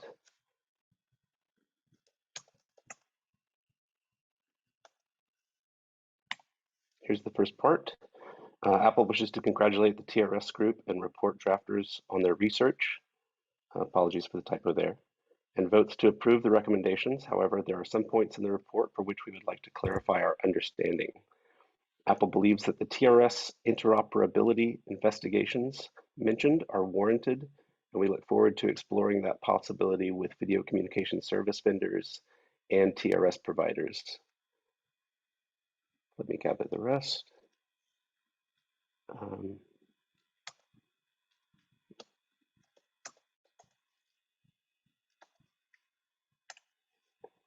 The recommendation also includes the following statement, which leaves some room for ambiguity. Quote, all users should be able to select TRS providers of their choosing on video conferencing platforms of their choosing, end quote. Apple does not believe that the intention is that any video conference client of the user's choosing should be required to be able to join meetings on any other video conferencing platforms.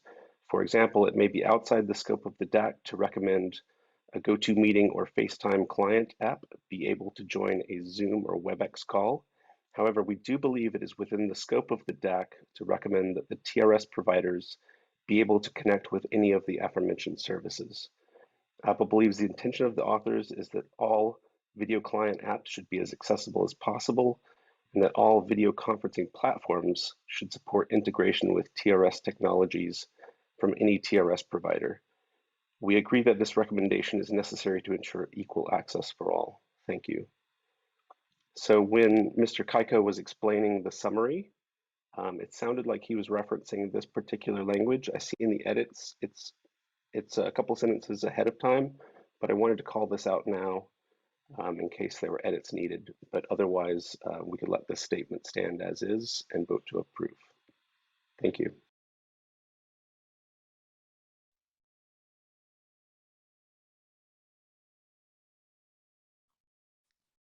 Thank you. Yes. This is Isidore. I see CSD, and this is Kaika. Yes, I see Julie from CSD has a hand up. Julie.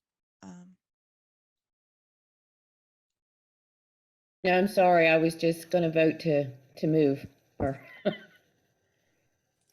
Great, thank you. Blake. Thanks, Kaika. James, I think I can speak on behalf of the drafting group and the discussions in the working group in affirming your understanding.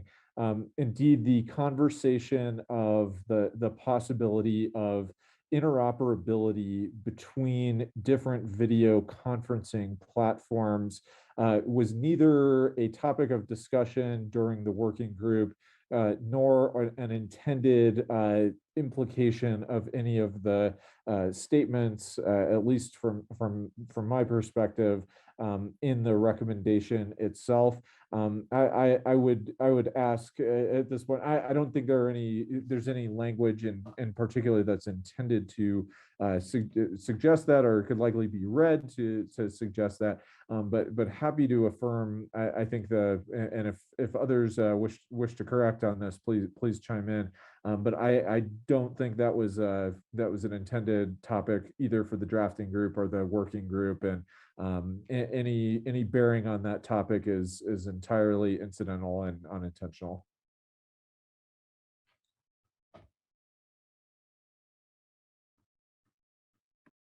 Great. So I'm seeing a hand raised from Asl Interpreter Carrie.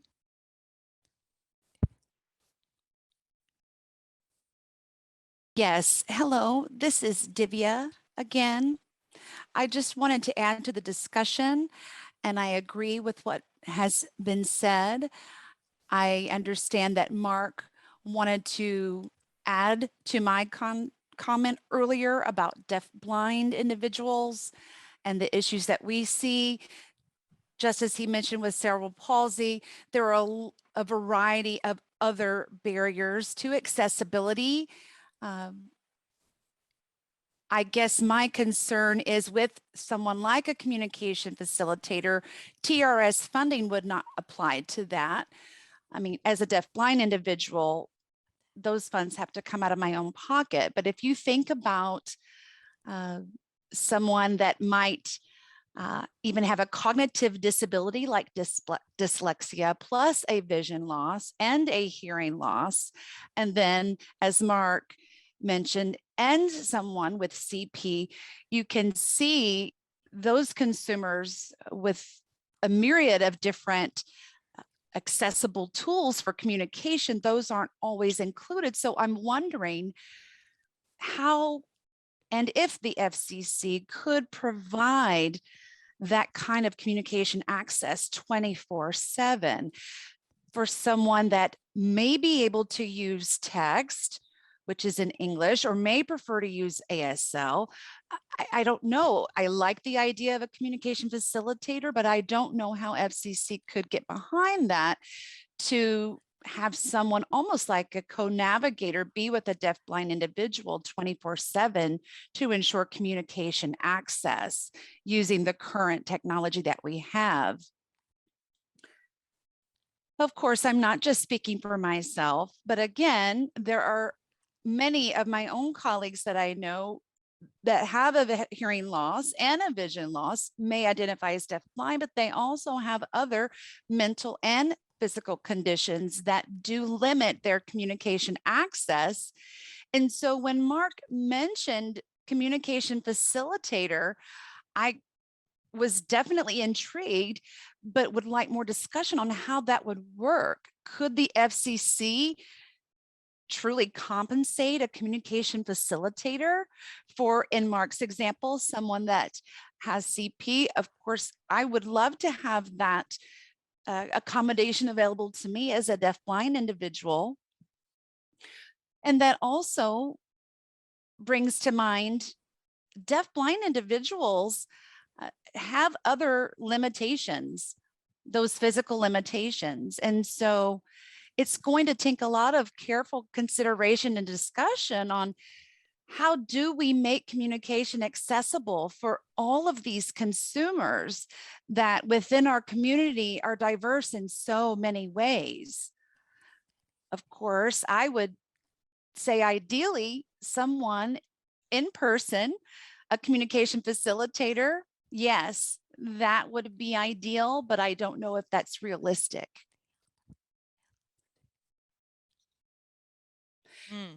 We've tried so many different other methods, but truly for access to communication, having someone sitting right next to you, as Mark mentioned, is the most effective for us.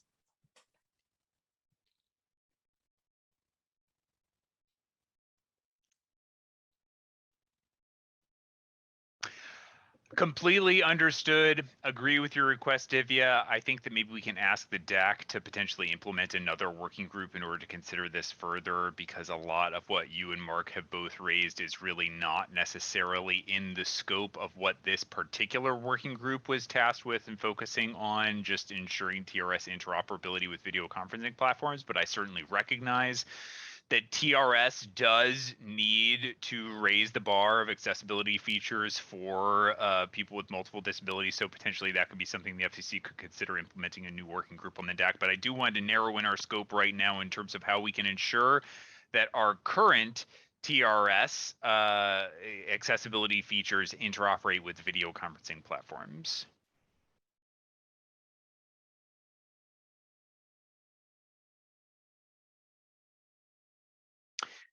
If there's nothing else, well, first I see Joshua with a hand raised, and then I see James also with a hand raised. Yeah, this is Josh. I very much appreciate hearing these concerns and comments. I do also want to emphasize what Kaika has just said, which is that we do need to limit this discussion of this moment to the current recommendation that is before you. And if there's further comment, you can certainly try to present some specific language if necessary. There was already an opportunity for the entire committee to review the recommendation in its entirety in advance of this meeting. So if we could ask that people scope in their comments and suggestions to specific language here, we need to try to move forward with wrapping up discussion here, moving forward with a vote so that we can then get on to our next working group recommendation discussion. Thank you, Josh. James, you still have your hand raised? Yes, I just wanted to thank Blake and Michael for confirming that our understanding is in line with the authors and working groups understanding. Thank you. Great, thank you. So we're already over time here, so I want to try to get us back on track as much as possible. If we can back up, did I have a motion in order to amend the under the section of the commission's existing rules, the section that Blake had shared in his screen share earlier? I see we've got Julie with the hand raised, and I see Zainab, whom I will count as a second. Thank you for that. So recognizing that, we will have a vote. Does anyone oppose the opposition, or excuse me, does anyone oppose the passage of the amendment as described? Please either type in the chat, show us a thumbs down, some indication that you are opposed. This is Isidore. I am not seeing anything, and this is Kaika. I also see nothing. Any abstentions from this vote? Any abstentions from this vote? Seeing none, then all in favor, if you would give us either an I in the chat, a thumbs up, something to indicate so. All right. I'm seeing them come in here, 13, 14. All right.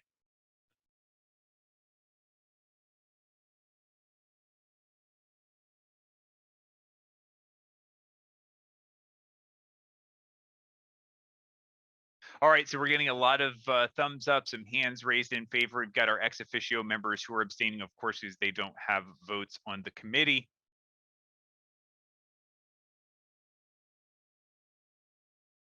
All right, it seems that almost everyone is in favor, so I will say thank you and ask that everyone lower their hands. Blake, would you please share that second section for which we were removing some language? Yeah, Kaika, and just to orient folks to the language here. So there was discussion in an earlier draft of the recommendation that suggested that for platforms that allowed scheduling in advance, that would allow them to pre-schedule VRS, the inclusion of VRS or TRS within pre-scheduled events. And then for platforms that allowed for connection in real time, to allow connection of TRS in real time. The commission raised some concerns over whether the TRS rules allowed pre-scheduling, and I defer questions on that to Josh. But we struck the bit about pre-scheduling TRS. Unfortunately, in the course of making that edit, we did not make the edit completely, and so there is this extra line at the end of the sentence. And so I'll just read the sentence quickly. As part of its convening, the commission should work with all stakeholders to ensure that TRS users can use standard user interfaces on all video conferencing platforms to join their preferred TRS provider to a video conference in real time. And then we propose to strike the language for platforms that provide pre-scheduling functionality for video conferences. That's superfluous and was intended to be removed in an earlier edit. And I'll leave it up on the screen and then take it down in a moment once folks have had a chance to read.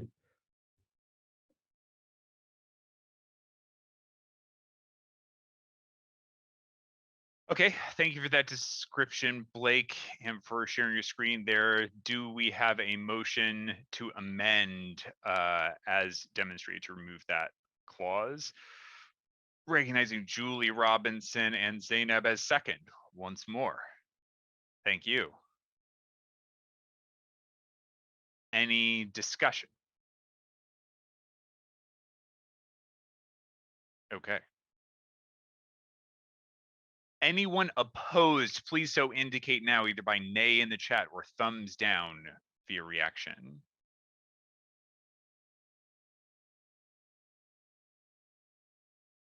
Any abstentions?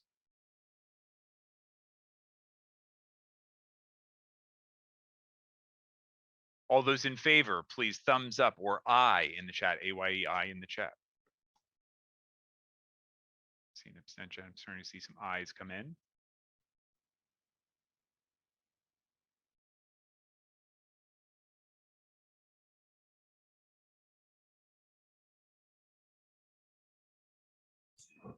All right, it appears that all are in favor with the exception of our ex officio members who are abstaining. So everyone else appears to be in favor. Thank you for that. With that done, I will send it back over to the DAC and the FCC with a clean copy there. And I think that that concludes my portion of the program. Isidore? This is Isidore. I believe that it still remains for us to officially vote to adopt the whole item as amended. Ah, yes.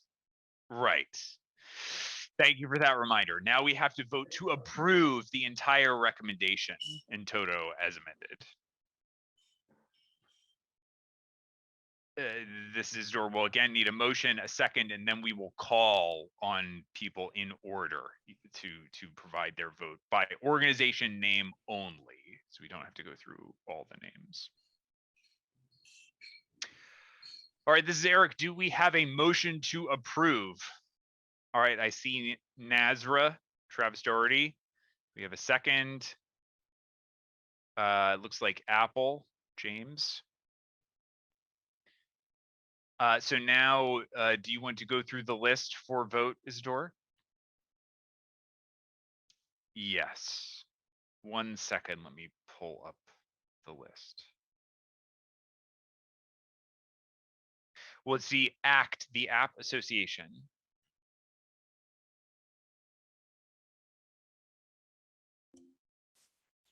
Support. Okay. ACB, American Council of the Blind.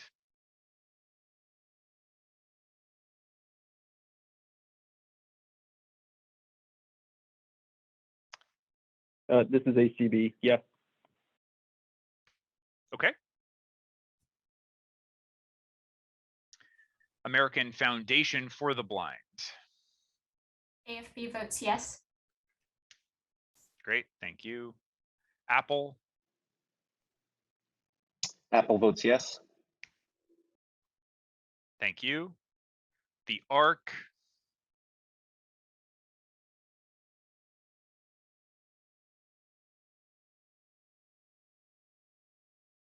Okay, no vote there. AT&T. AT&T votes yes. Thank you.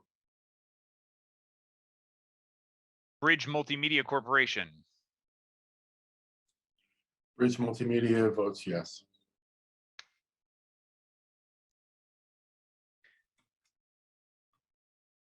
Thank you. Cerebral Palsy and Deaf Organization.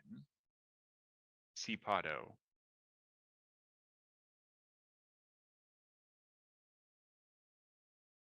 In favor. Great, thank you, Mark.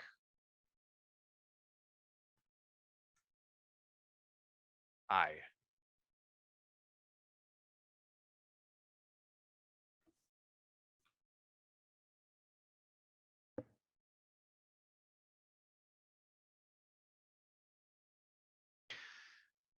All right, City of Boston. City of Boston votes yes. Great, thank you. Clear Captions. Hello. Clear Captions votes yes. Thank you. Comcast.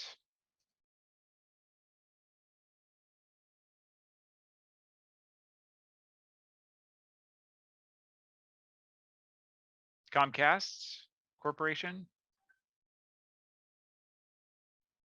Sorry, Comcast votes yes. Great, thank you. Communication Services for the Deaf, CSD. CSD votes yes. Thank you. Great, thank you. Consumer Technology Association, CTA. CTA votes yes. Thank you. Convo Communications. Convo's in favor. Thank you.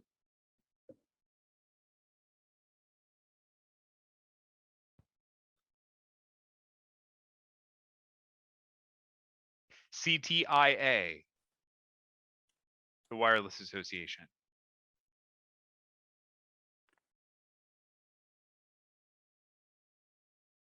CTIA. Votes in favor. Great, thank you. Thanks. Deafblind Citizens in Action. Deafblind Citizens in Action votes yes. Thank you. DeCapta. Ipcts vote yes. Thank you. Hamilton Relay. Hamilton Relay votes yes. Thank you. HLAA. HLAA Association of votes America. yes. Great, thank you. IBM. IBM votes yes. Great, thank you. Caption. Caption votes yes.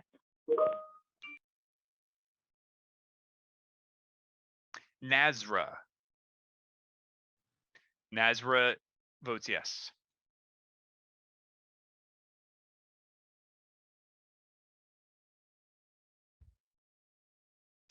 NAB. NAB votes yes. Thank you. National Association of the Deaf. NAD votes yes. Thank you. NBDA votes yes. And Isidore Nyangabo voting yes for NBDA. NINA. National Emergency Numbering Association votes yes. National Federation of the Blind. NFB votes yes. Thank you. NCTA, the Internet and Television Association. NCTA votes yes. Thank you. Perkins School for the Blind. Perkins votes yes. Great. Sorensen Communications. Sorensen votes yes. Thank you. TDI. TDI votes yes. Okay, thank you. T-Mobile. T-Mobile votes yes, thank you. Thank you. Trace Research and Development Center. Trace Center votes yes. Thank you. Verizon Communications. Verizon votes yes. Thank you. ZP Better Together. ZP abstain.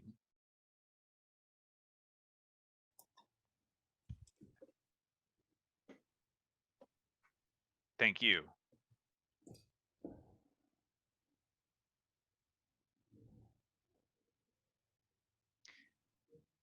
So let's see. All that remains are our ex officio members who are non-voting members. With all the votes tallied in favor and one abstention, I believe that the motion passes. Congratulations, team, and thank you for all of the hard work of making this happen. And apologize for the missing participation. Looking forward to the next working group. Got a comment from Blake Reed here in the chat. I'll just read this out, or you can read it yourselves. I appreciate everyone's work. So I assume now we're going to take our 5-minute break, because I'm sure everyone's eyes are completely exhausted, and we'll come back. Brian's going to take over for the next group, I think. So thank you.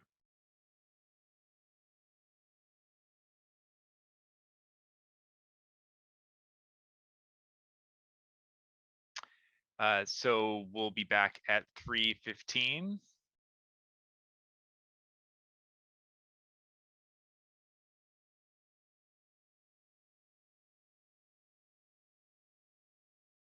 Sorry, this is Josh. We're gonna skip the break. I apologize. I would like to move directly on to Brian if we could.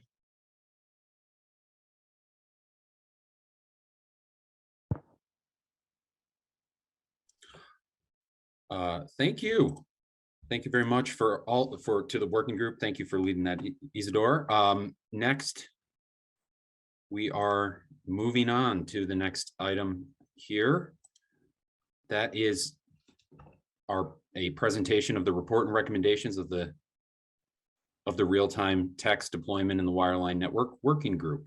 So I should now pass it to Ian Dillner to cover this report. Go ahead, Ian. Great. Thank you, Brian. Good afternoon, everyone. This is Ian. I'll begin by reading through the language of the working group's recommendation and then provide a brief summary of the report before opening up the floor for discussion. Thank you. Next slide, please.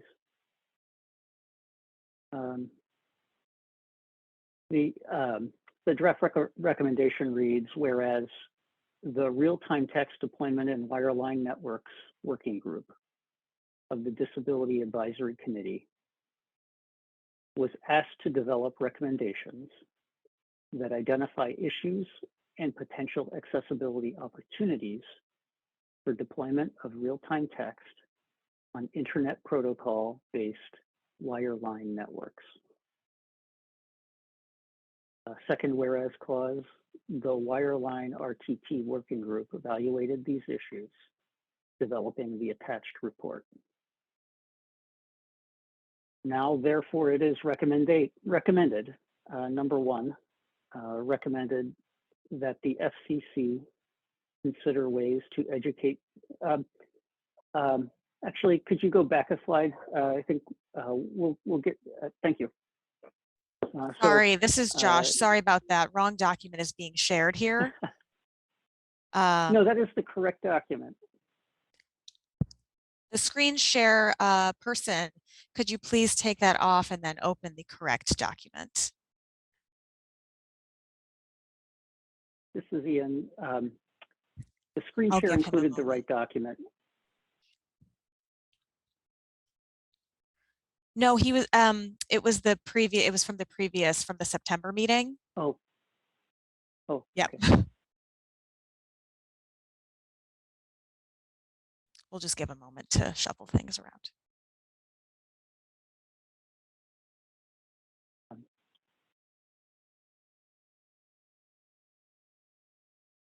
I can continue reading the recommendation while if that makes sense. The recommendation reads. That's fine. I'm just going to send the file over just in case. Okay.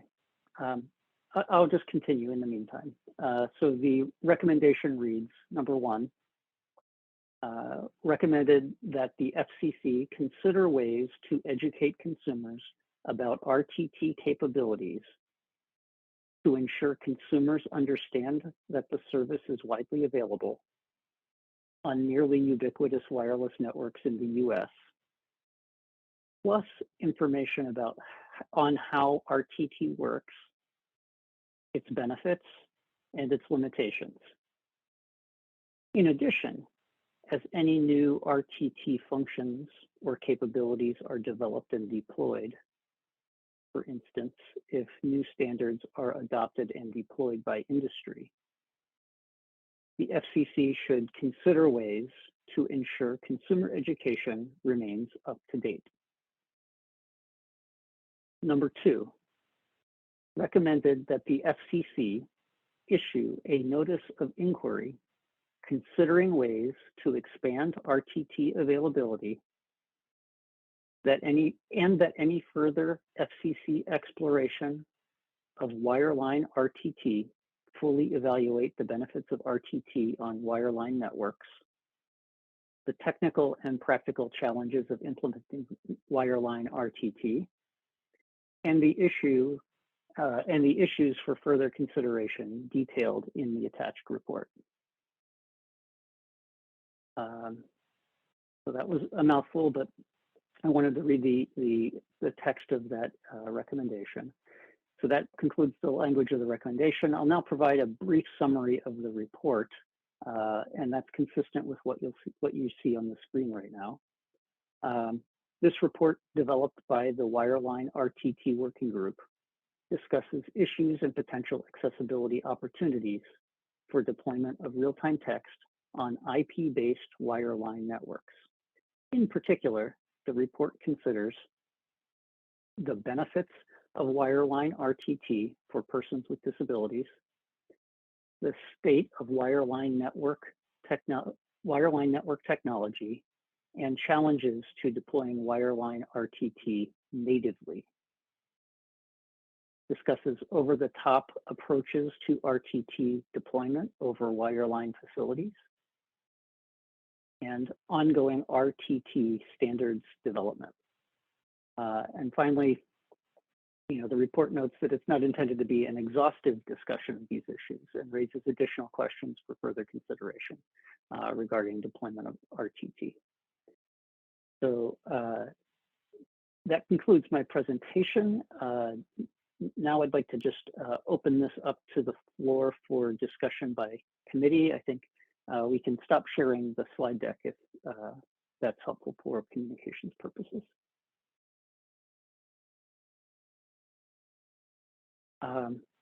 So generally, I'd like to open it up to the floor to see if there are any comments or questions before moving any further.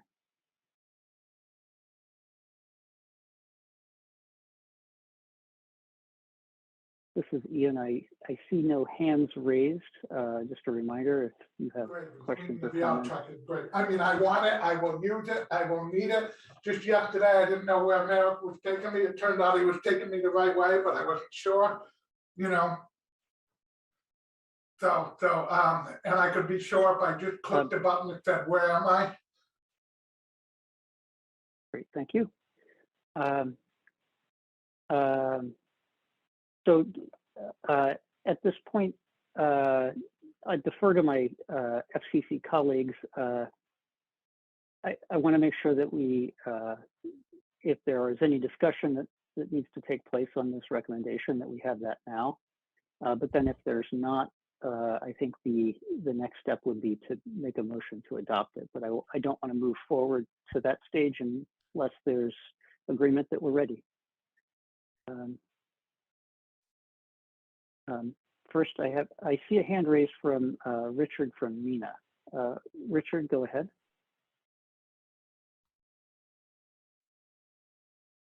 Hi, this is Richard with MENA. I would like to move that we adopt this report as presented. This is Ian. Thank you, Richard. We have a motion. Do we have a second?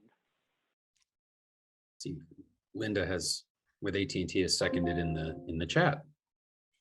Oh, thank you, Linda, for seconding. And I also see that Blake Reed from TDI has a thumbs up. presumably doing the same.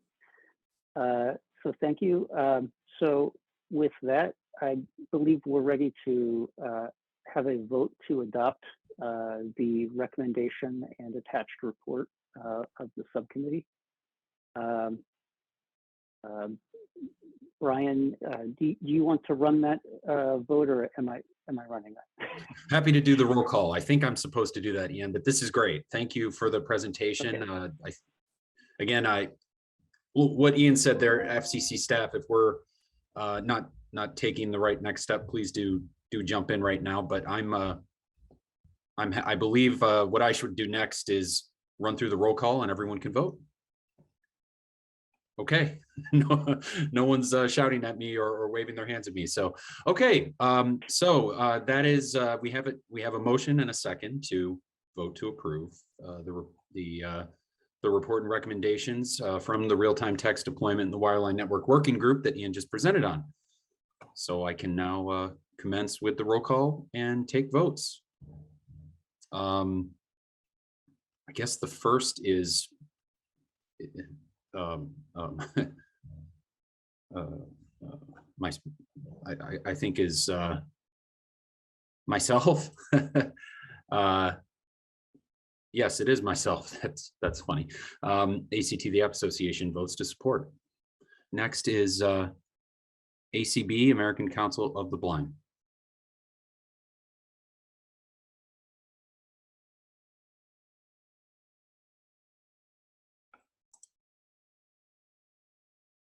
ACB.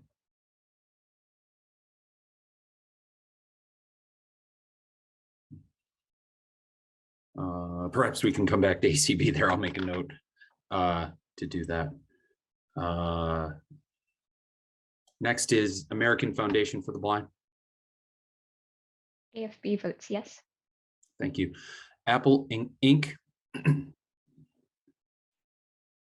Apple votes yes. Thank you. The ARC.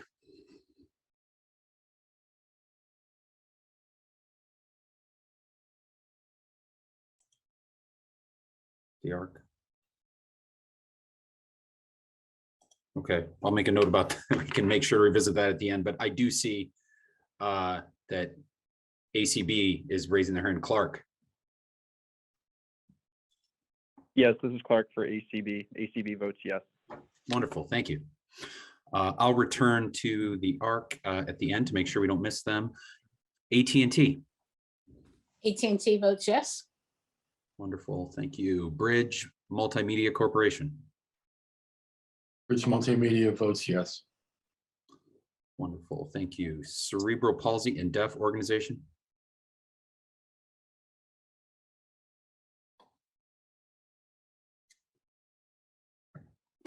Aye.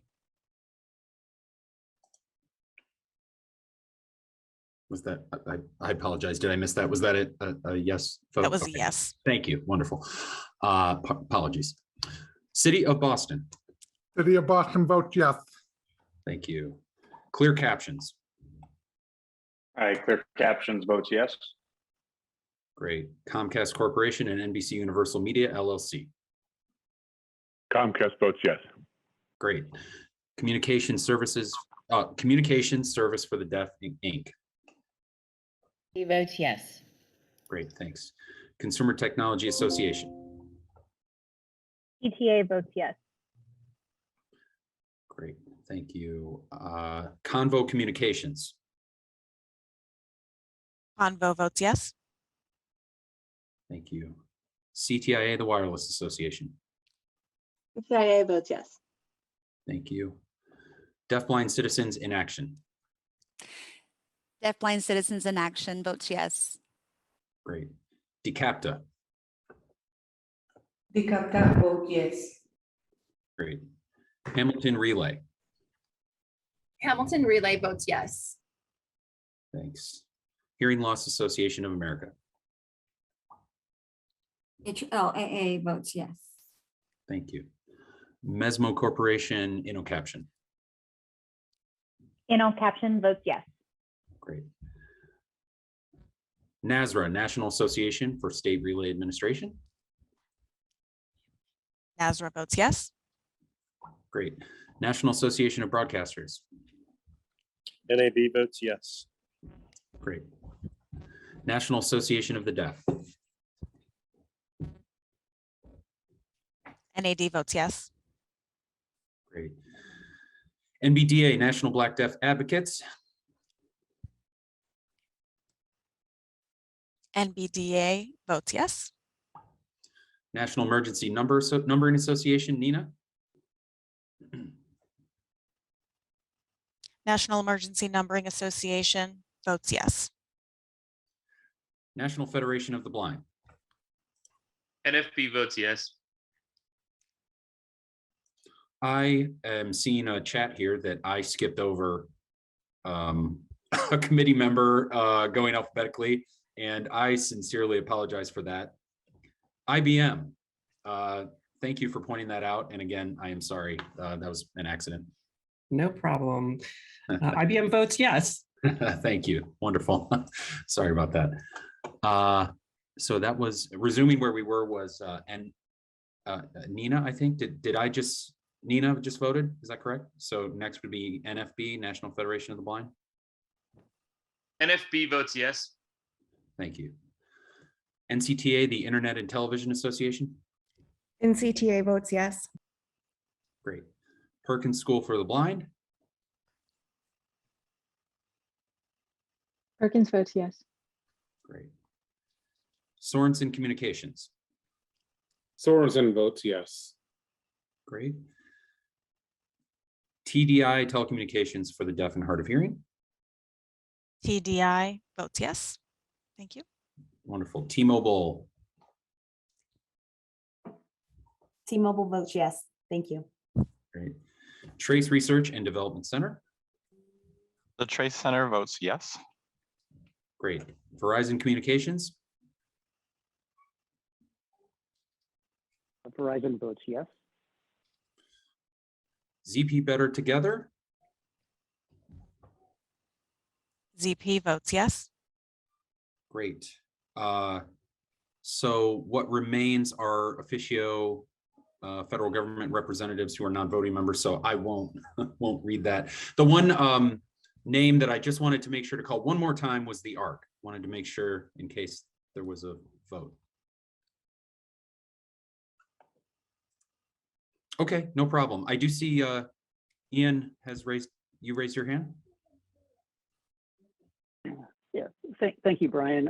Let me lower it before I forget. I did want to just do a quick round of thank yous to the members of the working group for their thoughtful and engaging discussions throughout the work on this topic and bringing a variety of really helpful perspectives to the table. And special thanks to our drafting committee and to the FCC staff who kind of helped keep us on task and keep us moving forward toward today. So I wanted to thank everybody. Excellent. Yes. I congratulate you thanks for your leadership, Ian, and to all the working group members and contributors. Excellent work, all. So with that, looks as though we have voted to adopt the report and recommendations. Congratulations. The next portion of the meeting, I believe, is the public participation portion. So I should turn it over to Joshua Mendelson to handle that.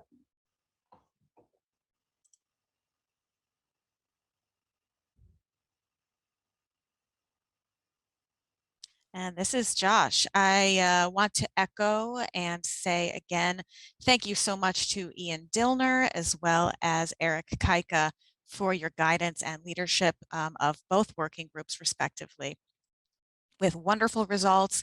And we really do so appreciate the recommendations. The FCC is going to receive these recommendations and we'll take them into consideration as well as further discussion. We have received many comments. And there's some questions that have been received via that live questions at fcc.gov. We have received multiple. I will summarize some of them and I will address some specifically. I can't read each of them and expand in totality upon each because of time constraints for today. Firstly, we received several comments as well as questions regarding the accessibility of video programming at the Super Bowl this year. There were some comments that were raised discussing difficulty accessing or seeing the ASL portion of the Super Bowl, as well as requests, requests that the captioning may not have been adequate or may not, well, I should say that captioning may not have been, that captioning may not have been provided adequately. Comments also mentioned that there was some difficulty getting captions during the pregame and the halftime shows. Now, first, regarding the ASL access, sign language access, seeing the sign language being shown during the video programming. We always encourage any stations to work in collaboration with their local communities and to include sign language visual access as much as possible.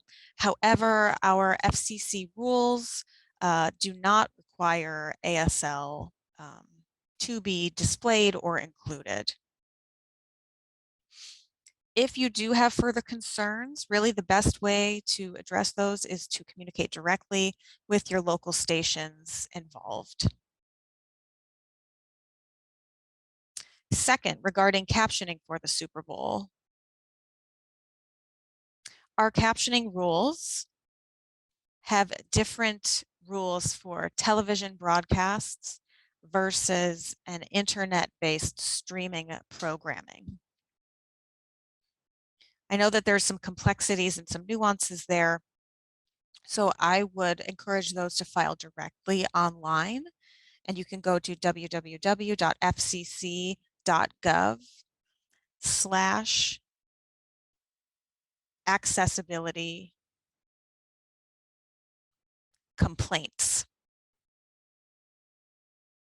We will get those complaints and we're happy to work with each individual in order to resolve these complaints. We do absolutely want to take your concerns very seriously, to listen to them, and we appreciate everyone's thorough engagement today on that.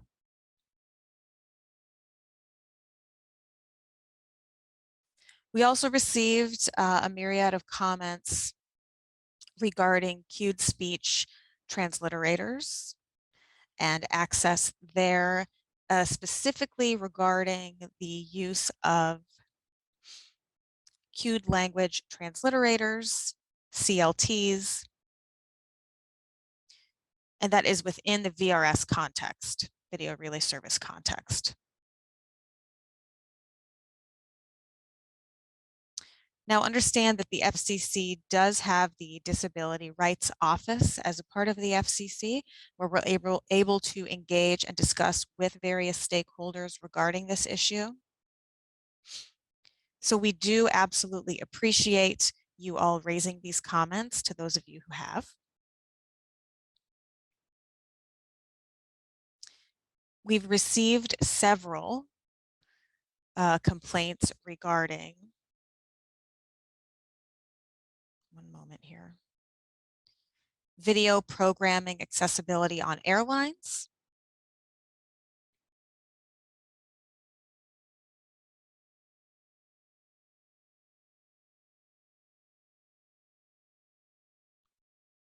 Regarding music on people's telephones, having to listen to hold music while on the telephone. I would suggest that those comments be addressed to us directly. You can contact us through the complaints process, or you could have a request for dispute assistance, an RDA can be begun, and you can do that via our website.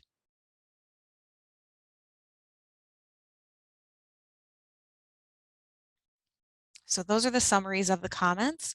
I would now like to pass it over to Well, I'm not sure if Isidore or Brian is going to take it from here. I think that probably Isidore will take it from here.